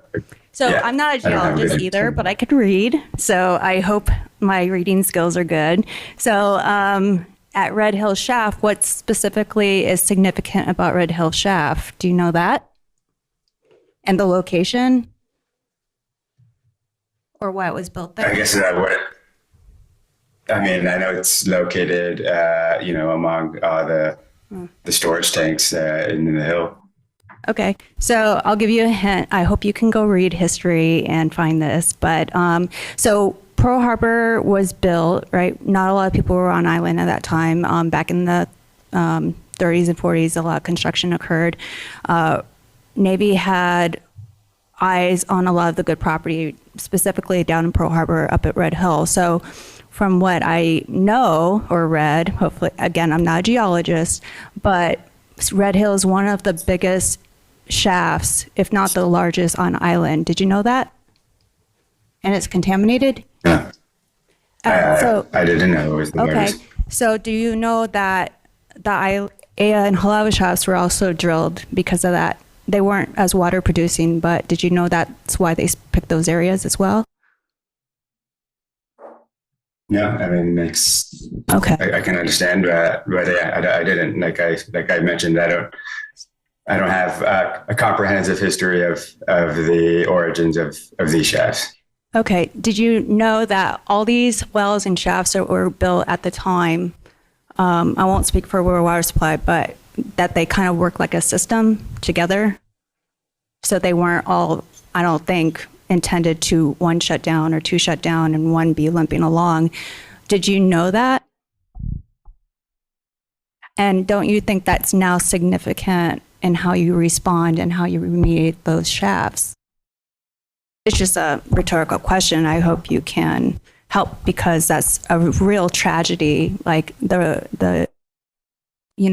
I saw the detection and contamination levels. I don't really care. It's just a tragedy because no one is working to clean that water in that shaft. And it's one of the largest on island to support the people. So what is being done to make that shaft well? So there's a whole remediation. There's the site assessment that's occurring now. There will be site investigation. There will be remediation. There are remedial pilot studies going on now. So they continue to treat the water that's in Red Hill Shaft. So there are continued efforts, and there are modeling efforts that are ongoing. The Navy recently produced a quite comprehensive model. Our contractor has been evaluating that model, and we're working to improve that model. So yes, there's understanding of the complex geology. We're continuing to gain new information and better our understanding of the complex geology and what's happening and how everything interacts. But what are you doing to fix the water? You can study all day long. You've been doing it for years. Not you specifically, but maybe. So I just told you that there are remedial pilot studies that are occurring. There's efforts being undertaken to define where contamination is so that it can be better targeted with the appropriate remedial technology. So that is all ongoing.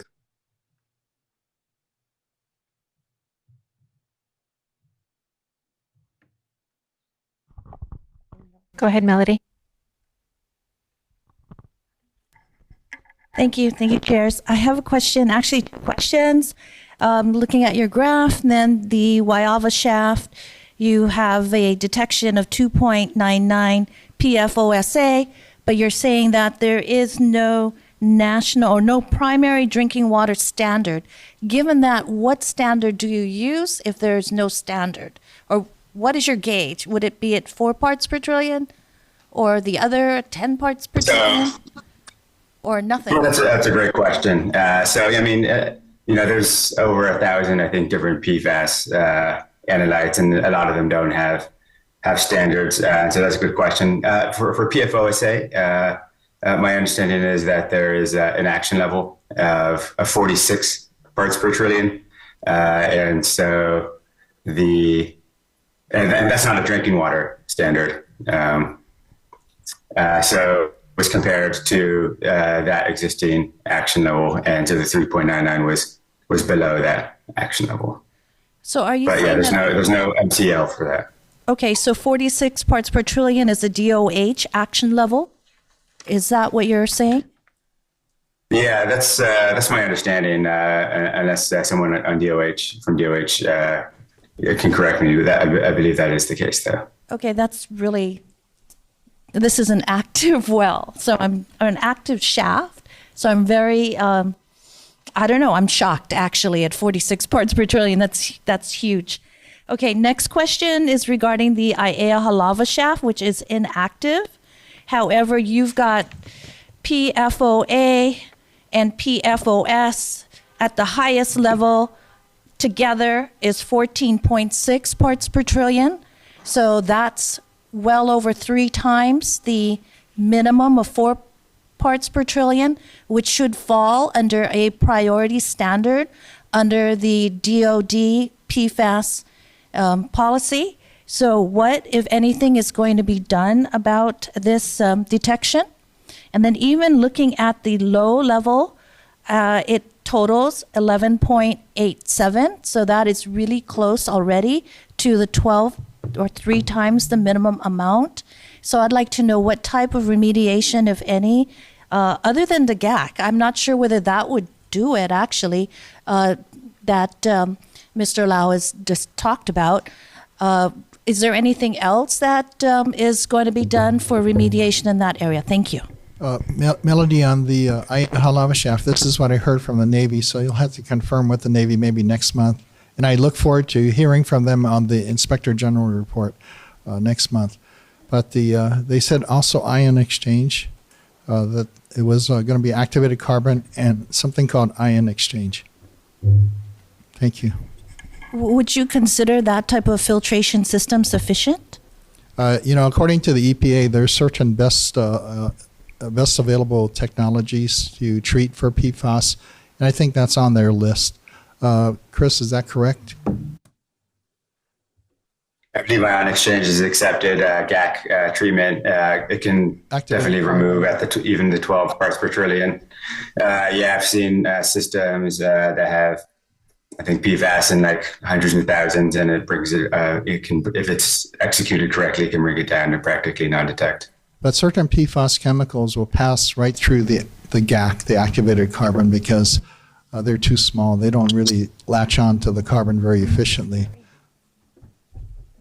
Thank you. Thank you. There was one question online. Was there anybody else from the CRI who has a question on this presentation? There was a question online. You had said something about there being a typical level, but since this is not a normally regulated item, what is a typical level for TPH? Like, how is it determined if it's not? Are we talking? I mean, I can't remember. I don't feel like I remember saying the word typical level. But so I guess the question, I guess, about TPH was what exactly? How is there a typical limit when TPH is not regulated? It's not a regulated contamination. Yeah, it's not normally regulated. So, I mean, if I said something like typical level, I apologize. I don't think there's any typical level. There's really not enough data nationally because it's not sampled routinely at public water systems to know any sort of typical level within any water system, really. Okay, thank you. It is 7:00. I don't think the person for our final presentation is here with a very cute baby. While he hands off the baby, Tara, do you want to ask your one question and then he can get set up for his presentation? I do have one question. So I wanted to know with these results, what is your process, I guess for notification? And the reason I ask because I'm going to speak specifically on the lead. So just yesterday, November 20th, a student had said, oh, she got a letter in the mail. The postmark stamp date was November 15th. Again, yesterday was November 20th. And the letter inside was dated November 4th.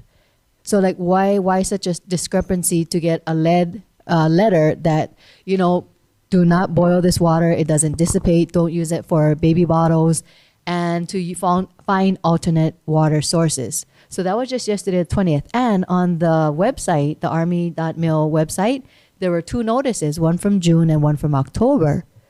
So why this large discrepancy from June, October, November 4th, November 15th to finally reach the household at November 20th? And there's no suggestion on solution like to provide water buffaloes with clean water because they're still going to need to cook, bathe, and, use it, as well. So just, I guess, notification.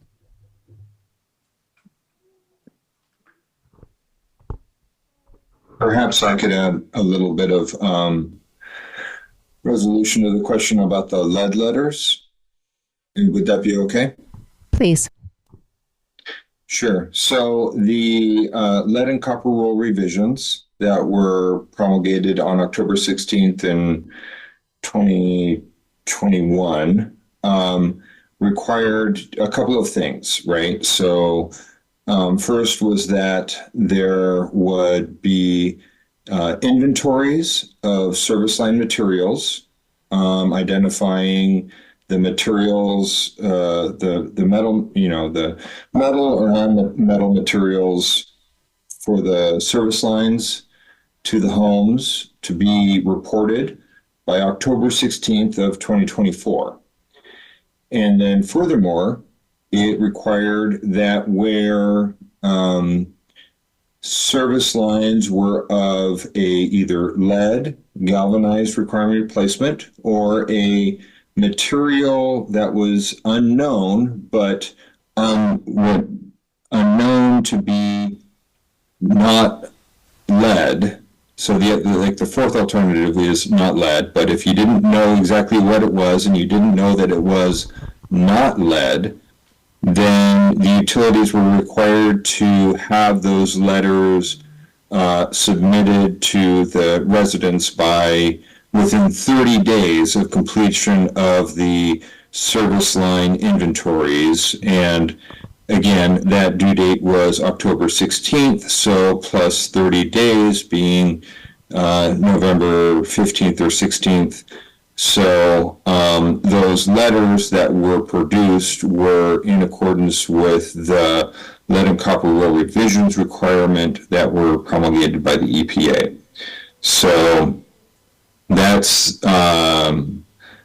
what I can answer with respect to why were those letters delivered, and why did we get. So there may be additional questions that I didn't quite capture with respect to why there were other communications prior to that, but the letters that were sent out in November were associated with the requirements associated with the inventories of the service line materials. Okay, thank you, Louis. Yeah, just to let you know, it was on Schofield. Schofield. I'm sorry, but I don't understand the significance of that. Okay. Josh, Walter, there you are. Come on up. Please introduce yourself. We are going to let this last presentation happen.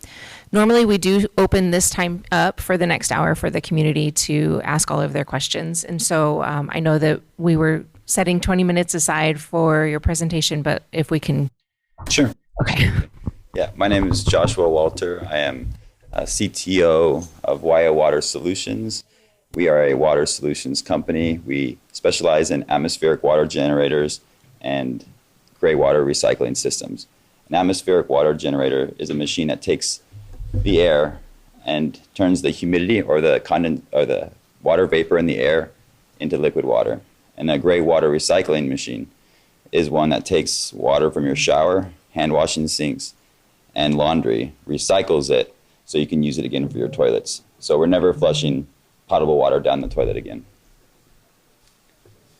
And recently, we have been involved in, with the Environmental Caucus, writing a bill for tax incentives and updating the plumbing code. So instead of updating the whole plumbing code, we've started working with IAPMO, which is a building code creation and oversight, like regulations and things like that. So they have a water efficiency and sanitation standard. So this is a supplemental code. It can be a la carte. We don't have to update the entire plumbing code, which has been hard to do here in Hawaii. I was doing plumbing before this, and it was always 10, 15 years behind because the amount of time, money, and resources it would take to update the code.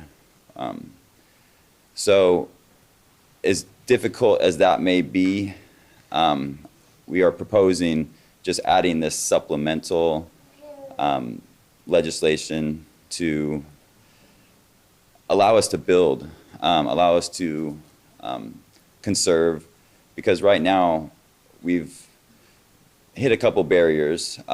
We plan to work with Board of Water Supply on a pilot project, but there has been others that have stood in our way. So we see that there's a need. Obviously, we're in a concerning time with our water supply. So we have an answer. We just need the go-ahead. So that's the only thing. So there's just the red tape holding us back. So it's been drafted, the initial bill, and as we prepare the final draft, I still plan to be involved and fine tune it and work with legislators to make it a better fit for Hawaii. So we have standards in place for both of those, because implementing sustainability, we don't want to do so at the cost of public health, right? So we want to maintain public health while we're sustainable. And I mean, if the gray water alone was implemented at a state level, we could save half the water that we use. That's huge. So part of that bill or part of that code, we stand where we would be adopting 2023 is for all new homes to be built gray water recycling ready, because that's going to be the major cost right now is plumbing, right? The machine itself is under 10 grand, and the amount of renovation and retrofitting would probably cost 3 to 4 times that at least. So opening walls, putting in new pipes, and repairing all of that would be very, very expensive. I was recently accepted into the 2027 We Stand committee, so I'll be helping chart the course for 2030 and beyond. This way we'll be able to work directly with local legislators here in Hawaii on a national level with boards of water supply from the largest cities and the plumbing unions from same largest cities, so like LA, San Francisco, New York, all these huge metropolitan cities. The lead will be there on this committee, and so that is very exciting. It's a lot of work, a lot of traveling. I've seen the schedule, so but it will be definitely fulfilling, and I think that wraps up at the end of 2026. And then the atmospheric water generation is going to be huge for drinking water. This is a way to maintain, peace of mind that we're drinking clean water. The source is going to be right there. And it's a part of the larger decentralized system, because right now we see in a system where one part fails, the entire system comes down. So when we rebuild, we want to make sure that we do so carefully, of course, methodically and sustainably, but decentralized so it doesn't affect other sections. And same goes for cybersecurity as well. All of this will maintain protected systems, IoT that is cryptographic. So each system will not only be decentralized, but it will be cyber ready. So that is really forward thinking. We're not just thinking about this decade, but we're thinking about decades to come. There's quantum computing on the edge of existence. With AI combined, we'll be able to hack almost anything. So we have to think ahead and be prepared for that. But not getting too much into that, sorry. We are pleased to be able to consult and be available as needed, even if we're not utilize our technology, personally, our business. The code itself, or the bill itself, actually pushes us. It actually favors source panels more than does us, because I wanted to make sure that the certifications required, the protocols from NSF, were stringent on the bill, so they have to still meet that health and safety standard. Not that we won't be able to. It's just they were the first ones. It's a new protocol. It's NSF P343. So it's a NSF protocol for atmospheric water generation. And there's only one company, that's the source panels, backed by Bill and Melinda Gates and Microsoft. So we plan to be the second, hopefully, to be able to certify our machines in-house with that. And then there's also an IAPMO code that I just became aware of. It's an alternative water source. So maybe adding that as well, but that will be part of the next month or so before we have that final bill, and just getting that ready. But other than that, we're doing, starting a new water testing program. And so far it's been very responsive. It's a lot, something definitely we could, possibly, maybe garner some help from the community or outreach or things like that. But it's a lot of people, a lot of homes, and it's going to take us all coming together. So I was also proposing a a state capitol day, where we can, stand out front. Maybe along with this bill, we can have a petition going where we can get people to sign up to support not only the bill, but just our larger mission here. And, wherever there are grants or initiatives available, we were just denied a grant from Hawaii Community Foundation because of the permitting. So we got all the way. We were going to get this money to put in a gray water recycling atmospheric water generation system at HPU's athletic department, and it was denied because of permitting. We hit every other mark, but we're held up because of this. So that's, and that's kind of been the theme, where we can, we can help and we have a solution, but because of the red tape, like I mentioned before, is holding us back. So I believe strongly that shouldn't be the case. I believe that if we have a solution, we should be able to use it and get to it. So if anybody knows any grants or anything available that we can help make this happen, I would be more than happy to consider and, or not consider, but work together in making that happen. And I can open up for any more questions, and I'll just keep it at that. But the fight is ongoing, so. Okay, thank you. Can you just real quick elaborate about the water testing? Is that something that's free for community to be able to contact you and get help for finding out the safety of the water in their home? Sure, yeah. So it is part of our sales program. It is, something that we have offered as value to, hear out or see a demo. But it is something that is completely free. You do not have to buy anything or anything like that. So it is a, multi-pronged, system. So that is not something I would really, promote here, but it is available. If you are interested in, a water system, then absolutely, and even if you're not, we're willing to go ahead and test that as well. But that's where I think we would need maybe a little bit more community support and, resources to do that. But I don't think that's a problem at all. And then we can always send, when we have a troubled test result, we can send that off to the lab for further testing. We have about a 20 panel test. So it has lead, bacteria, chlorine, nitrates, lead, irons, heavy metals. There's a few more. The PFAS require a lot more extensive lab equipment. So I think we would just kind of base it off the testing that the Board of Water Supply is already doing. I'm not entirely sure exactly how wide of an area that covers, if it is outside the Red Hill area or not. But I think we can share resources and kind of get that map or that area of that testing and then combine the two. But as far as other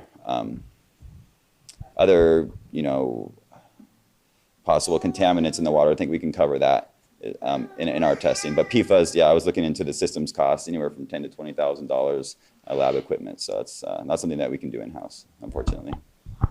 Are you able to share any of those test results? Are they troubling, or are you seeing any trends on locations? What we know, there's been areas with low chlorine and a little bit of bacteria, and areas with higher chlorine, and it's not really comparable to, the like drinking water, purified drinking water. So that's really our main goal, is to just show the difference. We have minerals. We have a very small dissolved solid makeup, and that's just minerals. Whereas the makeup of the dissolved solids in the water that we have is, across the board. So there's different standards. There's EPA standards, and there's other guidelines that have lower set amounts, and we try to follow those as much as possible. And it's with the right equipment and resources, I would be more than happy to mobilize something. But me personally can't take on the whole island. I would love to, but it's going to take a lot of work and a lot of us coming together. So if anybody has any ideas, please share. Thank you. Does anybody from the CRI have questions for him? Okay. EPA or DOH or Ernie, do any of you guys have questions for him? Thank you for sharing tonight. Thank you. I want to move to the public comment portion of the meeting now. I'm sorry that we're getting to it late. But I know that if Jamie, is Jamie Simic still online?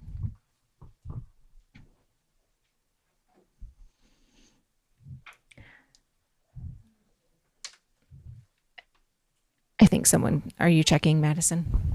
Okay. If Jamie is still online, okay. You had a comment earlier that I asked you to hold on to. Are you able to share that now? Yes, aloha. How's everybody doing? Can you hear me? We can hear you. Okay. First, I want to thank Amy for working hard for bringing the military back to the CRI and for the CRI standing strong on what is right for the community. I also want to recognize the 3-year anniversary, but also recognize that we're 18 days away from the 11-year anniversary of the December 9th, 2013 spill that's in the IG report that also affected many families. We've been through this before, Amy. You know that. Part of the reason why the military does not want to come sit at this table and they want to control everything is because they can't come up with answers on the fly to fit the narrative. These families deserve the answers. They deserve the chance to speak. They deserve the chance to be heard. We all deserve that. Oahu deserves that. This is going to be a problem that's going to go on for years. And if we keep putting ourselves in this situation where we're being silenced, because there's a lot of community members that have come together that are very smart and have educated themselves on this situation. And we've helped bring a lot of things to light. Silencing those voices, you're going to be doing more damage than harm.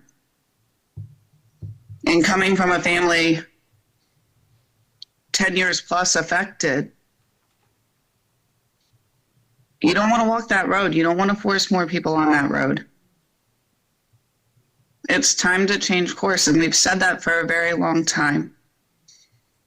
But I do thank you guys for everything that you're doing.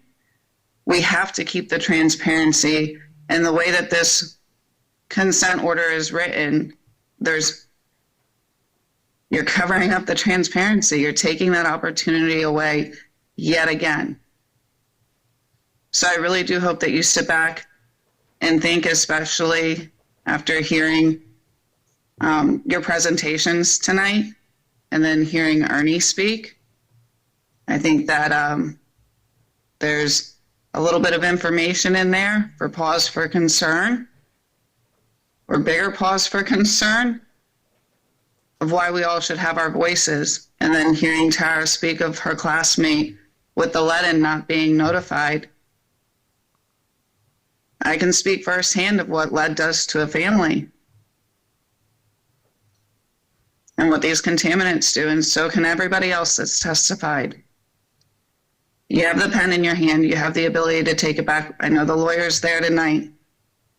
Take it back and consider some changes in order to be collaborative, which is what this CRI was supposed to be for, so the community's voices are heard, but also so we can fix and change course and fix the problem.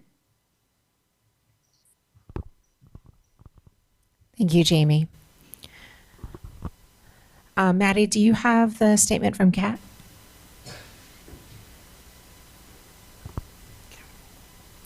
This is a statement that was provided, public comment from Kat McClanahan.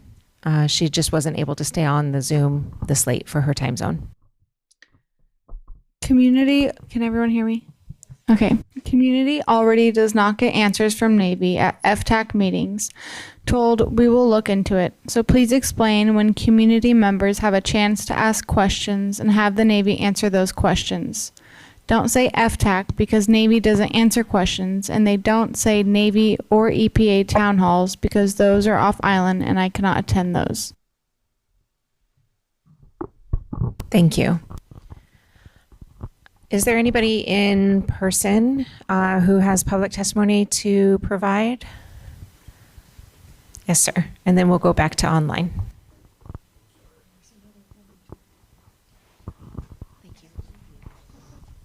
Hi, my name is Pedro Ibarra. I'm just a voice for the Halawa inmates that was right below. I never know Red Hill was right on the side of the prison. Red Hill storage tanks. For years, and Mr. Ernie Lau, I've emailed you, and I just wanted to know, I mean, so much of us, I mean, I seen a lot of guys go down with livers and all kind of issues going on. Me, myself, I get low iron, all kind of things going on that I never did. I mean, my last time I was in there from 2019 to 2020, I did 15 months. And I was going through so much in that 15 months. I was going to the medical unit so much. And till today, I mean, 4 years later, it's like,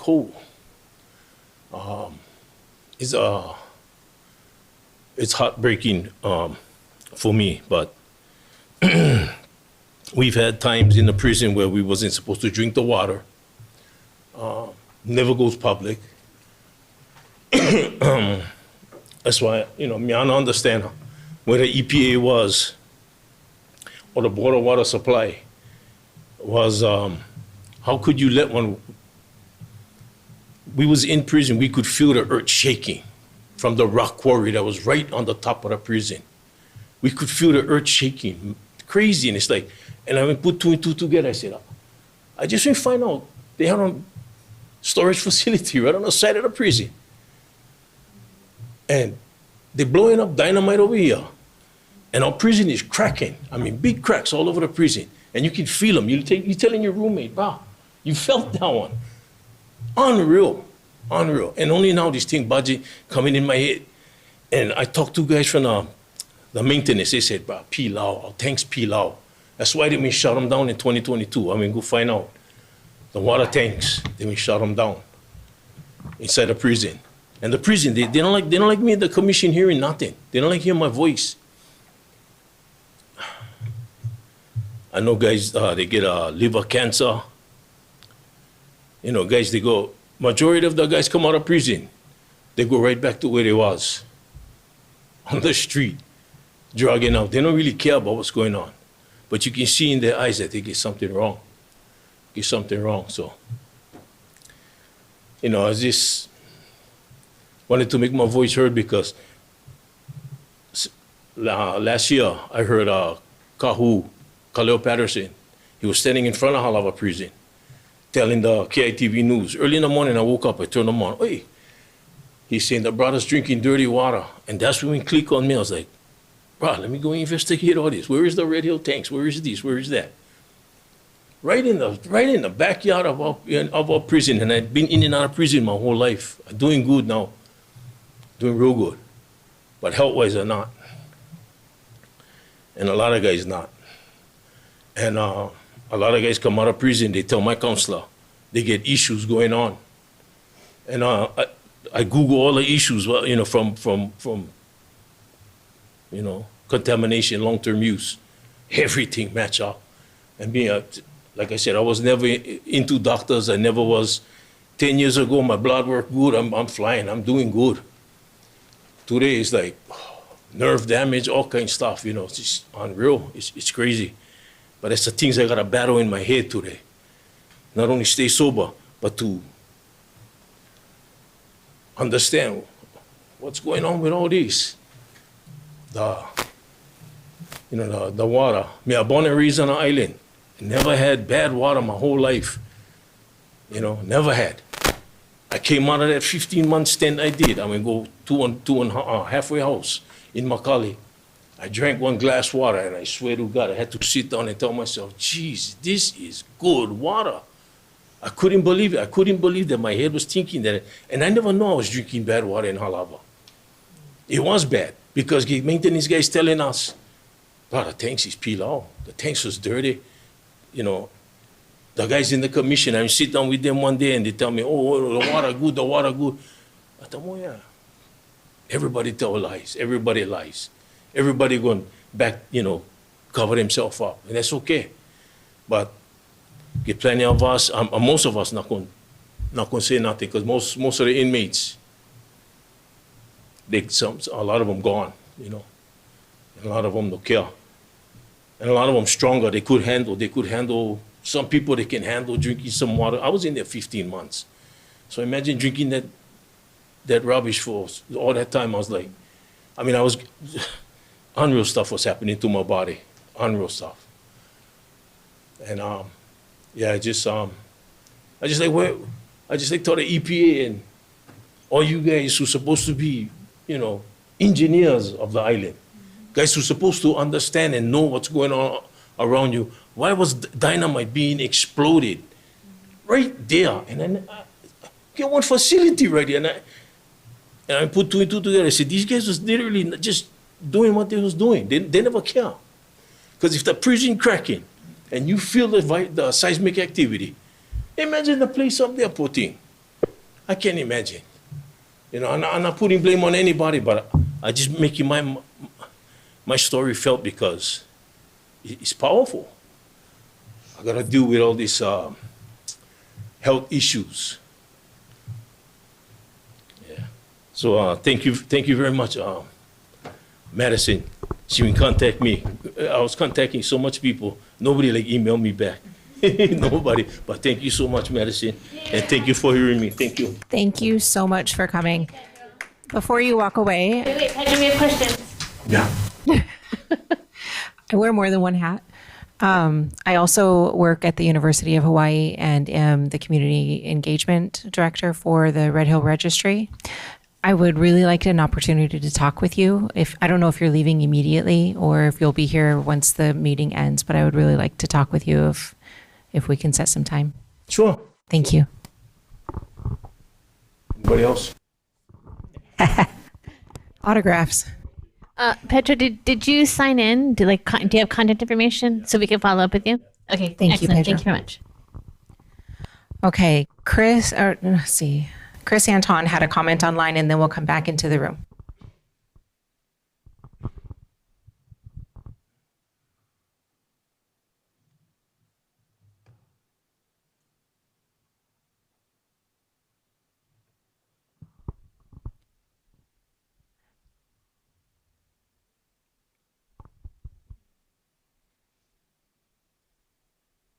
Oh, okay. There we go. Thank you for your patience, Chris. Okay. Oh, is it just doing audio? You guys know video? Okay. So couple things. Solution, question, any entity or agency that's going to come to a CRI meeting that needs to take a question back for research, that you create an online website that posts the question and then the answers, and give timely deadline of 1 week post meeting to have those answers. There just has to be something between the 3-month cycle, because that's not timely nor applicable. And what might have been applicable at the one meeting, there could have been 3 more things that occur by the time you get to that other quarter meeting. And we're only asking for the Navy, I guess, to only attend 4 times a year. So if you make it something more like that, and it isn't just the Navy, but they're the ones not answering as much. So of course I reference them, but anybody, the CRI could be like, oh my gosh, let me look into that. We'll get back to you. But there's got to be some kind of format to get that response somewhere to look it up. Also, again, reiterating, maybe you do 1 hour Navy agenda, 1 hour CRI agenda, 1 hour public comment question. Call to action.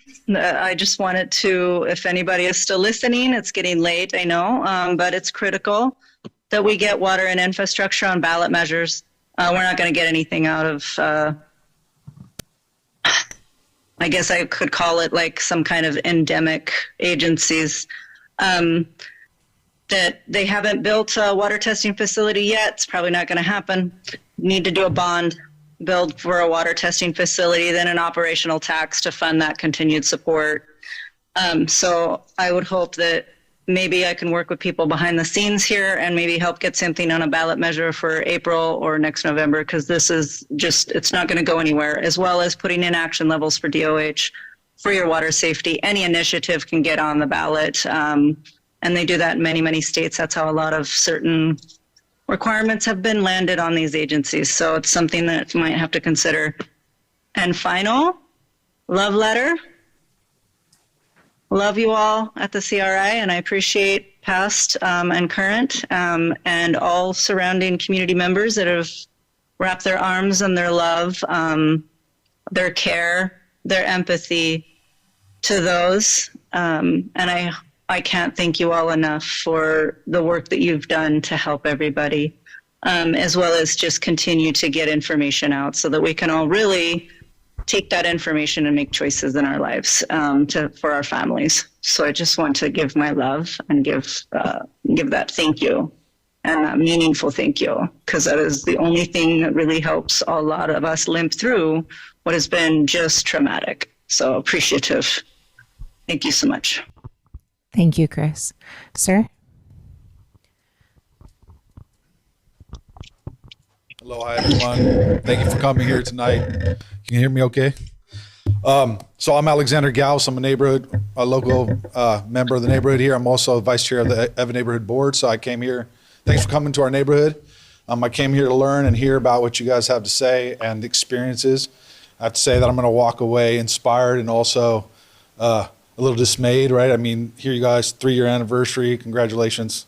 11-year anniversary, if you will. But still here, but still also fighting some real serious challenges, right? And that is, I think early on in what happened with Red Hill, and I'm not an expert on this case, so I came here, I'm learning. I also see a lot of parallels with some local stuff happening here. And so early on, there was some, ignoring of some of the things that were happening at Red Hill, some really obvious signs, smell in the waters, a lack of concern for like the keiki and things of that nature. And so, I think that there's a lot of parallels happening here in Eva Beach. About a mile from here is the Pu'aloa Range Training Facility, right? This is a marine training facility that has been, has House resolutions, Senate resolutions, and Eva Neighborhood Board resolutions to move that range based on an amalgam of factors, which are noise pollution, stray bullets, and more recently, a real serious problem is lead contamination, right? So there have been now multiple lead confirmations, the latest being the Marines testing themselves. It started with Surfrider. It started with a representative commissioning tests of fish and dust off the jalousie windows of local homes. All of these have tested positive for lead. The most recent, really extensive marine testing of the outside of the berms of Pu'aloa Range Training Facility, like I said, a mile from here, showed highly toxic lead levels, right? So lots of parallels in what we're seeing. We're seeing the same PR machine. We're seeing the same not providing the truths. We're seeing you have the CRI meetings where you're hoping for authentic community discussion, and then there's the kind of dog and pony show, these Navy meetings that you mentioned. That same thing's happening right now. On the December 2nd, we have a talk story about the most recent lead findings.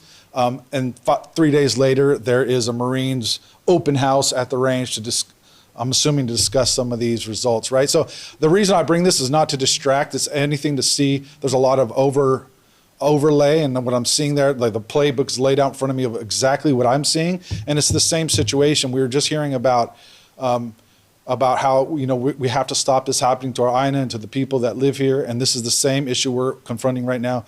The Eva Beach Homestead project is due to go in directly adjacent to the range, less than a mile from here. That's going to be 300 to 400 homes for Native Hawaiians, and still the Marines continue to kind of brush it on the rug.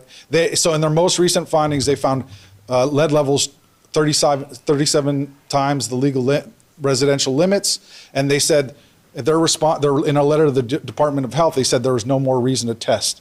So what they did is they found that lead on the outside of the berms. That's not in the range. So first of all, you have a range that's located on the beach. Any big erosion event, a tornado, a big hurricane, a big storm could just wash all that toxic lead levels all into the community. And now also, the fact that DOH has said, no, you should also test this, that, and the other. But even the DOH's fault is not doing enough. They could go out there and be doing the testing themselves. They're not concerned with any of the lead potentially in the dust. So every time a bullet hit those berms, it creates a cloud plume, and that's 100 years of lead accumulation in those berms that then blows directly into the adjacent Pu'aloa Beach Park, which if you guys don't know, it's right adjacent to the range, and then all the residents' homes that live right next to that. So, I come here, CRI has a really big platform. I think there's a lot of overlays with, not only did they find lead in the most recent test, they also found antimony, which is another heavy metal. And so, I ask here, your support. I want to make you guys aware of this. I think there's a lot of overlay and a lot of parallels happening, and ask your support in helping to, spread the awareness of this issue that is also being a rug thrown over the eyes, so to speak, by the military. And we need really get the truth out. We need transparency as well. We don't want the same playbook to happen with this cause. And thank you for your time. And, if there's ever a chance to agendize something in a future CRI meeting, the colleagues in the coalition I'm a part of, one of us can come and give a proper presentation, but I just wanted to share that with you. Thank you. Thank you so much. Was there another person in the room? I think there was one other. Go ahead, ma'am.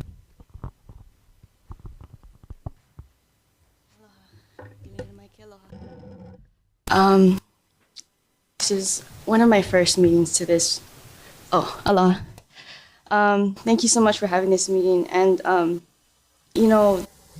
just doing a little bit of research on this issue. To my understanding, just to reiterate how it works, us as a public, we pay our taxes so that sorry. Oh, yeah, please speak right into the mic because we want to make sure everybody online can hear as well. Oh, kalamai. Aloha, my name is Reiki Kahikina, and I'm just a community member. Water is such an important issue for us here in Hawaii. And from my understanding, we pay taxes to entrust these organizations, Department of Health, the Board of Water Supply, and the federal government to take care of us, to have the best, or the dignity of our well-being from every single person, from somebody who's in prison to our kupunas, the people that we care about the most. And so, it kind of doing a little bit of research into what is actually, what research we have, I'm just kind of shocked that that there is research out there for cleanup that has happened with many oil spills across the Pacific.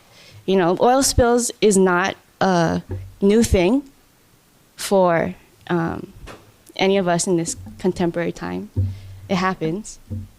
And the Navy and the Air Force has done research and already has solutions. And I'm just wondering if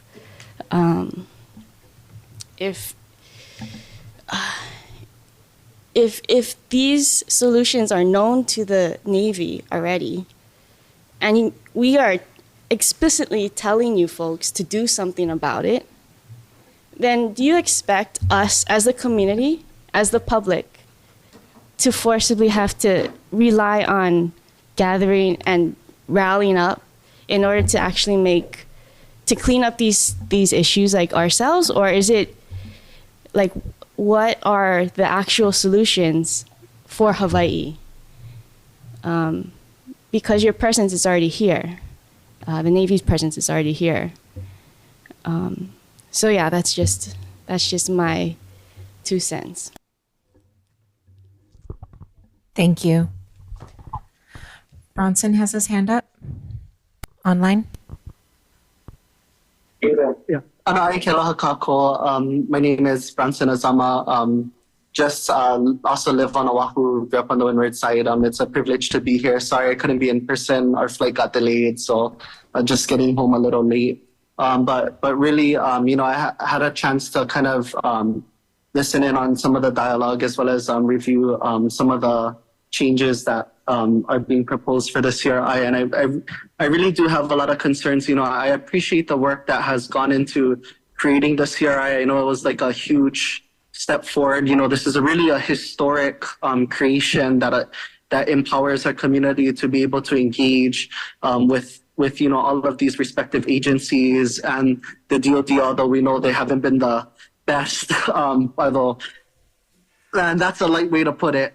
But I am concerned with this rollback of disempowering the community, because at least that's how I feel when I read some of the changes that are being made. Myself, I have had the privilege of facilitating different meetings, and I've seen that portion on the facilitator role. And I appreciate the community being able to facilitate and being able to set the agenda. And it feels almost like it empowers the military, the very people who caused the problem, and in all honesty, what should be criminal to poison clean water, in my opinion.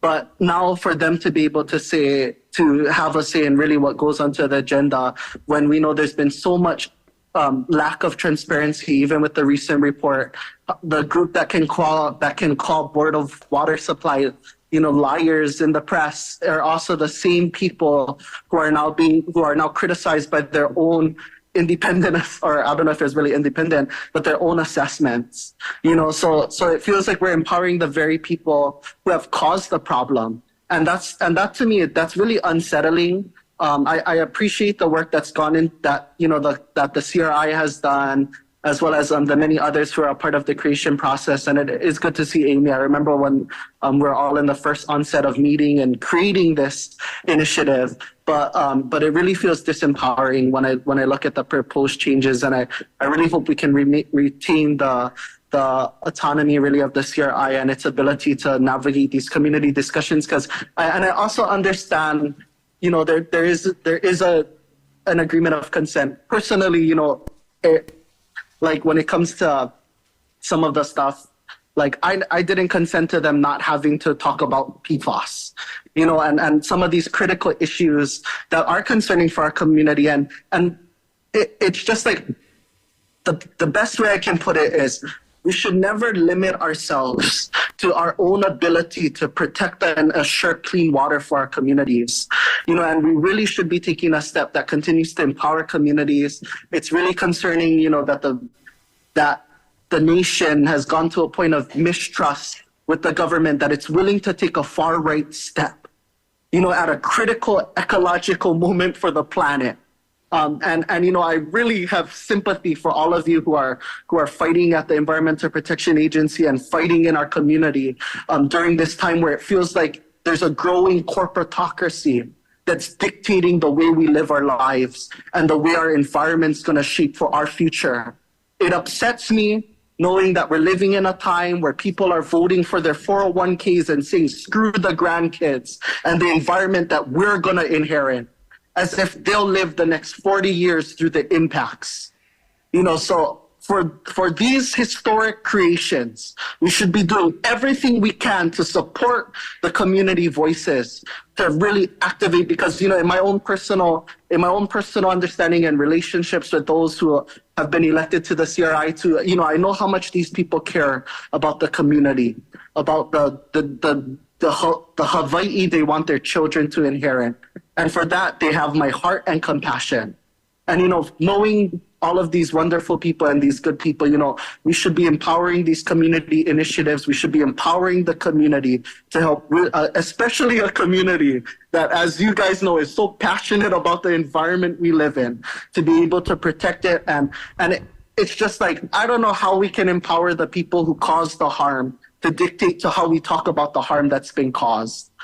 So those are just my personal views. And I'd love to talk story off of this and, really reconvene and how do we continue to empower this initiative and make it work. I apologize. There's just so much going on in life at a 20-year-old experiencing, the Third World War and now the rise of, better be cautious, but, this far right step for the United States as well as the planet. But I'm really hoping, that we can really continue to move in a direction that empowers and not disempowers community, because we need these models to inform how does government serve the community? How does it reconnect with community? How do we make these initiatives work? Because if not, we're going to keep seeing this growing distance. And all of this conflict is coming at probably arguably the worst possible time. It feels like we went from a doomsday hour to a doomsday second. But I really again appreciate all the work that the CRI has done, as well as commending all of those who have taken this historic creation of the CRI. And I hope we can move in a direction that again empowers our community, that really drives for these solutions, and not empower the very people who we're all meeting here because of. Let's not empower the people who caused the problem to be able to hide it and cover it up anymore. And again, let's not let legal frameworks limit our responsibility to our children, to our future generations, to ensure clean water. But that's all I have to say. Thank you again for this opportunity, and I'm wishing you all a good night. Mahalo. Thank you, Bronson. Was there any other public comment that for anybody to speak here in the room? Aloha, Michelle Poplar, affected resident from Capilina Beach Homes, right here in Eva Beach. Firstly, I want to give you my gratitude, mahalo, for coming out to this side. And my community is very grateful for the water that was provided today. My neighbors were very, very thankful, and they were coming and getting the water, very, very stoked. 3 years. 3 years. 3 years ago, we were the last community to know. It confirmed my suspicions that I had since I worked in the Joint Base Pearl Harbor Public Affairs Office as a civilian contractor, and began to get sick when I moved to Capilina Beach Homes. Meanwhile, putting articles in the Ho'okele newspaper of each incident.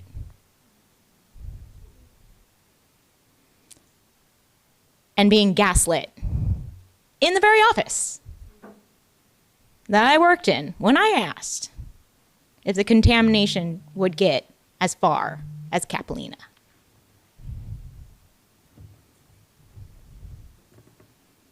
I asked for an investigation of the office because surely it wasn't the water that was in my home. Maybe it was something in the office. Ordered an environmental assessment. They detected some mold in the office, not anything significant. I had lesions all over my face.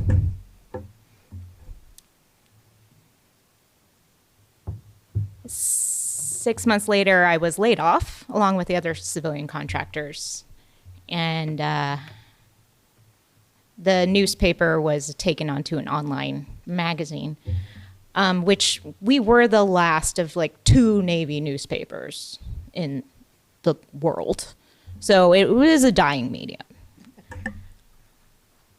I also argue there's something else that is a dying idea, that humans need to keep making these death machines and this industry that profits out of destruction, murder, and greed. Harvesting for what? To protect national security? National security should look like protecting the people, not protecting assets. I argue this sacred space, this land that was stolen, the Aina, and we, the people, are made up of all of this Aina, including those of our, and I thank our service members for giving their lives to protect us, because they truly do. They protect us from things we have no idea. We have no idea what's out there, that they're truly doing a lot of work. And And they don't get the thanks that they deserve. I understand that. Being on the inside, I understand exactly what their sacrifice is. And I understand how they can feel insulted and hurt and harmed by, members of the public coming up and saying, well, you poisoned us and you're bad and wrong and evil. So I can understand from that point of view how the egos of the grand United States Naval Forces, the commanders, would feel insulted that we should dare to not thank them for their service, but instead question their service and question their motives.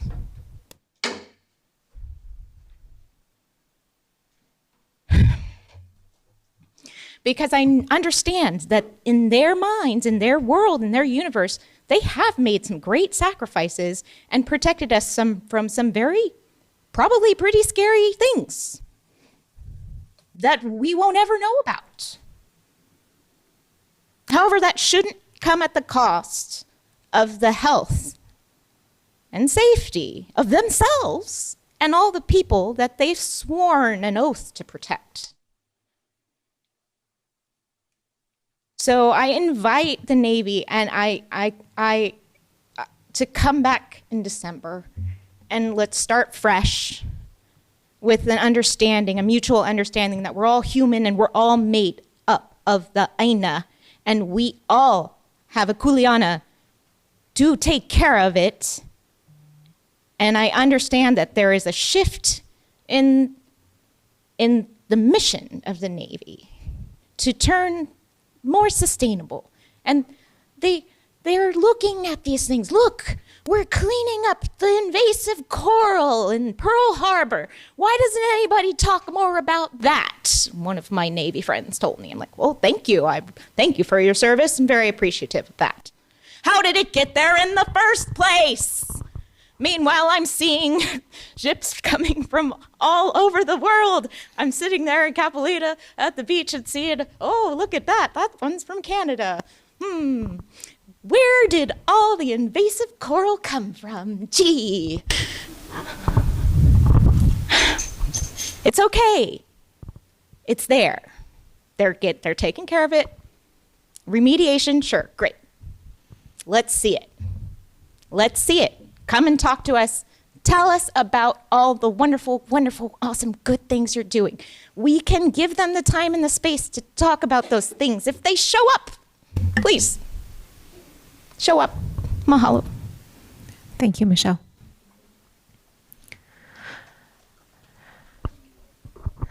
Was there somebody online who had a comment?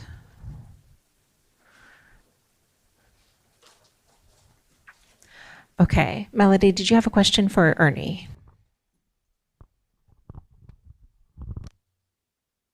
Yes, I do. Thank you, Chair. Ernie, if I could ask you, I have two questions, which we've previously discussed that I believe the CRI is interested in knowing, and that would be the status of the Aiea well, and then I would also like to add the Ka'amilo well. So that's one question. And the second question is, what is your opinion on the OIP reports? Is that saying that right? OIG reports. OIG reports. Sorry, yes. Okay, so first question, the Aiea wells. So we have 3 wells shut down since December of 2021. And the idea was to prevent contamination, petroleum contaminants and other things from getting into the water system that originated from the Red Hill facility. So we shut them down, and they're still shut off. The detections of PAH, polycyclic aromatic hydrocarbons in Aiea wells occurred around May or June of this year. At the same time, the Navy detected it near their Aiea Halava shaft. We haven't detected it again thereafter. So Aiea wells still shut off. We still monitor on a weekly basis, checking for PAH, PFAS, and petroleum hydrocarbons. We are actually looking at a treatment system for Ka'amila wells. So I've decided, that I am going to take the cautious approach and not assume that PAH or anything else will reach Kaumila wells. I'd rather actually start the process to look at a treatment system. And the reason for that is the Aiea Halava community was served by our Kaunohi wells, our Aiea wells, our Halava wells, and then we have our Aiea Gulch wells. 2 wells are shut down, Halava wells and Aiea wells. So the community is short on well supply. They've been able to do water conservation, appreciate that for the last few years since the Red Hill incident, but I can't afford to actually, Kaumila wells used to supply Honolulu, but it's now being redirected to supply the Aiea Halava community. I need to be able to provide reliable service to the Aiea Halava community. So the cautious approach is actually to put a treatment system there, continue to test and monitor at Kaumila, which we have not found the PAH chemicals. We have detected PFAS there, though. So this treatment system will hopefully also address PFAS contamination. But interestingly enough, the PFAS detections disappeared for more recently, but we continue to test for it. So that's what we're doing. So that's the status right now. Before you go to the next question, can I just clarify? So when you say it's disappeared, really, you have like one monitoring station, right? And it's like the PAH is not near that monitoring station. Actually, the well itself that's shut off, we take samples from that well. We don't have, if you look at the monitor well locations that the Navy put in, there's nothing this far west except for their 32, I think, which is near the Aiea Halava shaft. And they have one at Camp Smith. So we test from the wells that are shut down. The water doesn't go into the system, but we're able to draw a sample by running the pump for a little while. Okay, so you haven't, your recent samples from the actual well itself hasn't shown any PAHs. And so for Aiea. For the Aiea well. And so what does that mean? That means that it is moving somewhere within. And that's what we suspected. We don't know, and I want to be really clear because I got criticized by some entities that I was spreading misinformation. And I really, if I'm spreading misinformation, Board of Water Supply, then please help the Board of Water Supply spread accurate information by providing all the information you have that we are not able to see. That is a demand for complete transparency from our Navy and from our regulators also.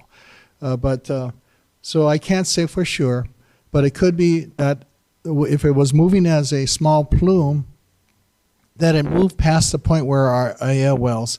If this was Aiea wells, and this is the plume that's moving westward, and we sample, just happened to take a sample when that plume was right about there, then we got lucky because we were testing on a weekly basis. Then it moved past, and now we continue to test weekly, and we don't see it. But it doesn't mean that it's maybe gone away and disappeared. It's still possibly someplace out in the environment. And our concern is, will it continue to move westwardly? And the next well in line is our Kaumila wells. And that's why we're looking at a treatment system for our Kaumila wells. But also, as I mentioned to everybody, the Navy is putting in a treatment system at their Aiea Halava shaft, which is not far away from our Aiea wells. Should we ask to use that? I'm sorry? Would it make sense for us to ask for the Board of Water Supply, for the municipal water supply to use the GACs that the Navy's installing? I don't want to use the Navy's GAC system. I mean, we'll do our own. Can we make them pay for it? I want to know how much. Do you have an idea how much it's going to cost? Ultimately, our goal is to have the Navy pay for all of this. And that's why we filed the Federal Tort Claims Act claim of $1.2 billion. Whether or not we're going to get it, I can't guarantee. But by filing that claim, we preserve the right to pursue that after the Navy.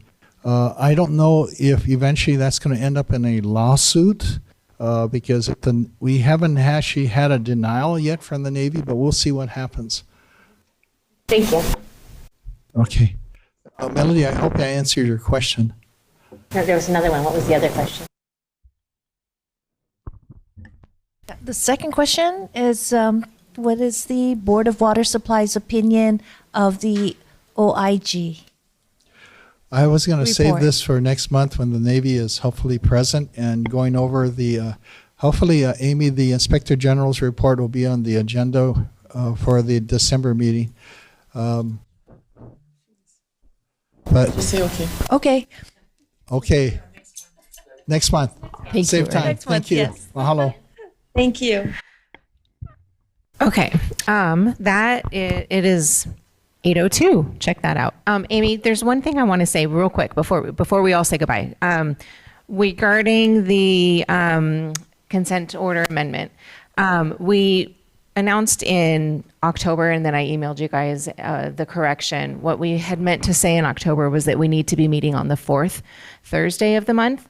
So the reason for that was because somebody on the CRI has a conflict in their schedule and is unavailable the third Thursday of every month. So I noted that your guys' amendment says the third Thursday moving forward. Can that please be the 4th Thursday? And I know you'll probably have to take that back, but that is for one of the CRI members so that she can attend those quarterly meetings. Seems reasonable, and I'll definitely take that back. I appreciate See it. what we can do. And I just want to make clear, I took down a lot of notes, and I really appreciate everybody's comments and feedback. Can I say something? Oh, did you want to speak, John Shun? No, okay. I wanted to recognize Representative newly elected Reyes Oda. Or that's not her? Oh, okay. I was like, okay, wait, everybody's looking at me weird. Okay. And thank you so much for coming. Hopefully, we're going to be at the next ledge session trying to address the water issues, and we're hoping for your support with this. Also, I want to thank Ahupua and Mutual Aid Kalahuli for the water and food tonight. And it's not working. And we did give out all 50 cases of water tonight. So, and then I want to thank our volunteers who are outside right now. But and thank you to Oren, Tsutsumi, and Baron, and for your wonderful help with tonight, and also Madison, thank you so much, and Rosalie, our volunteers, for helping us all these months. We've gone past a year of doing these monthly meetings.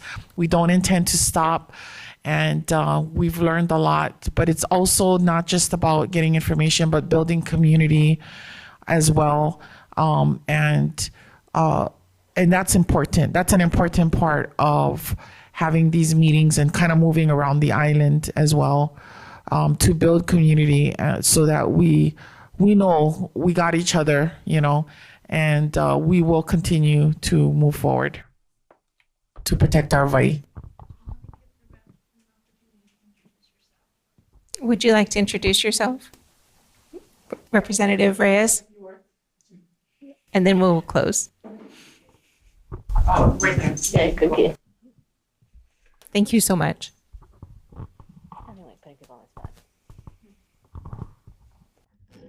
Thanks for having me. And so sorry I'm late. I'm just here with my son.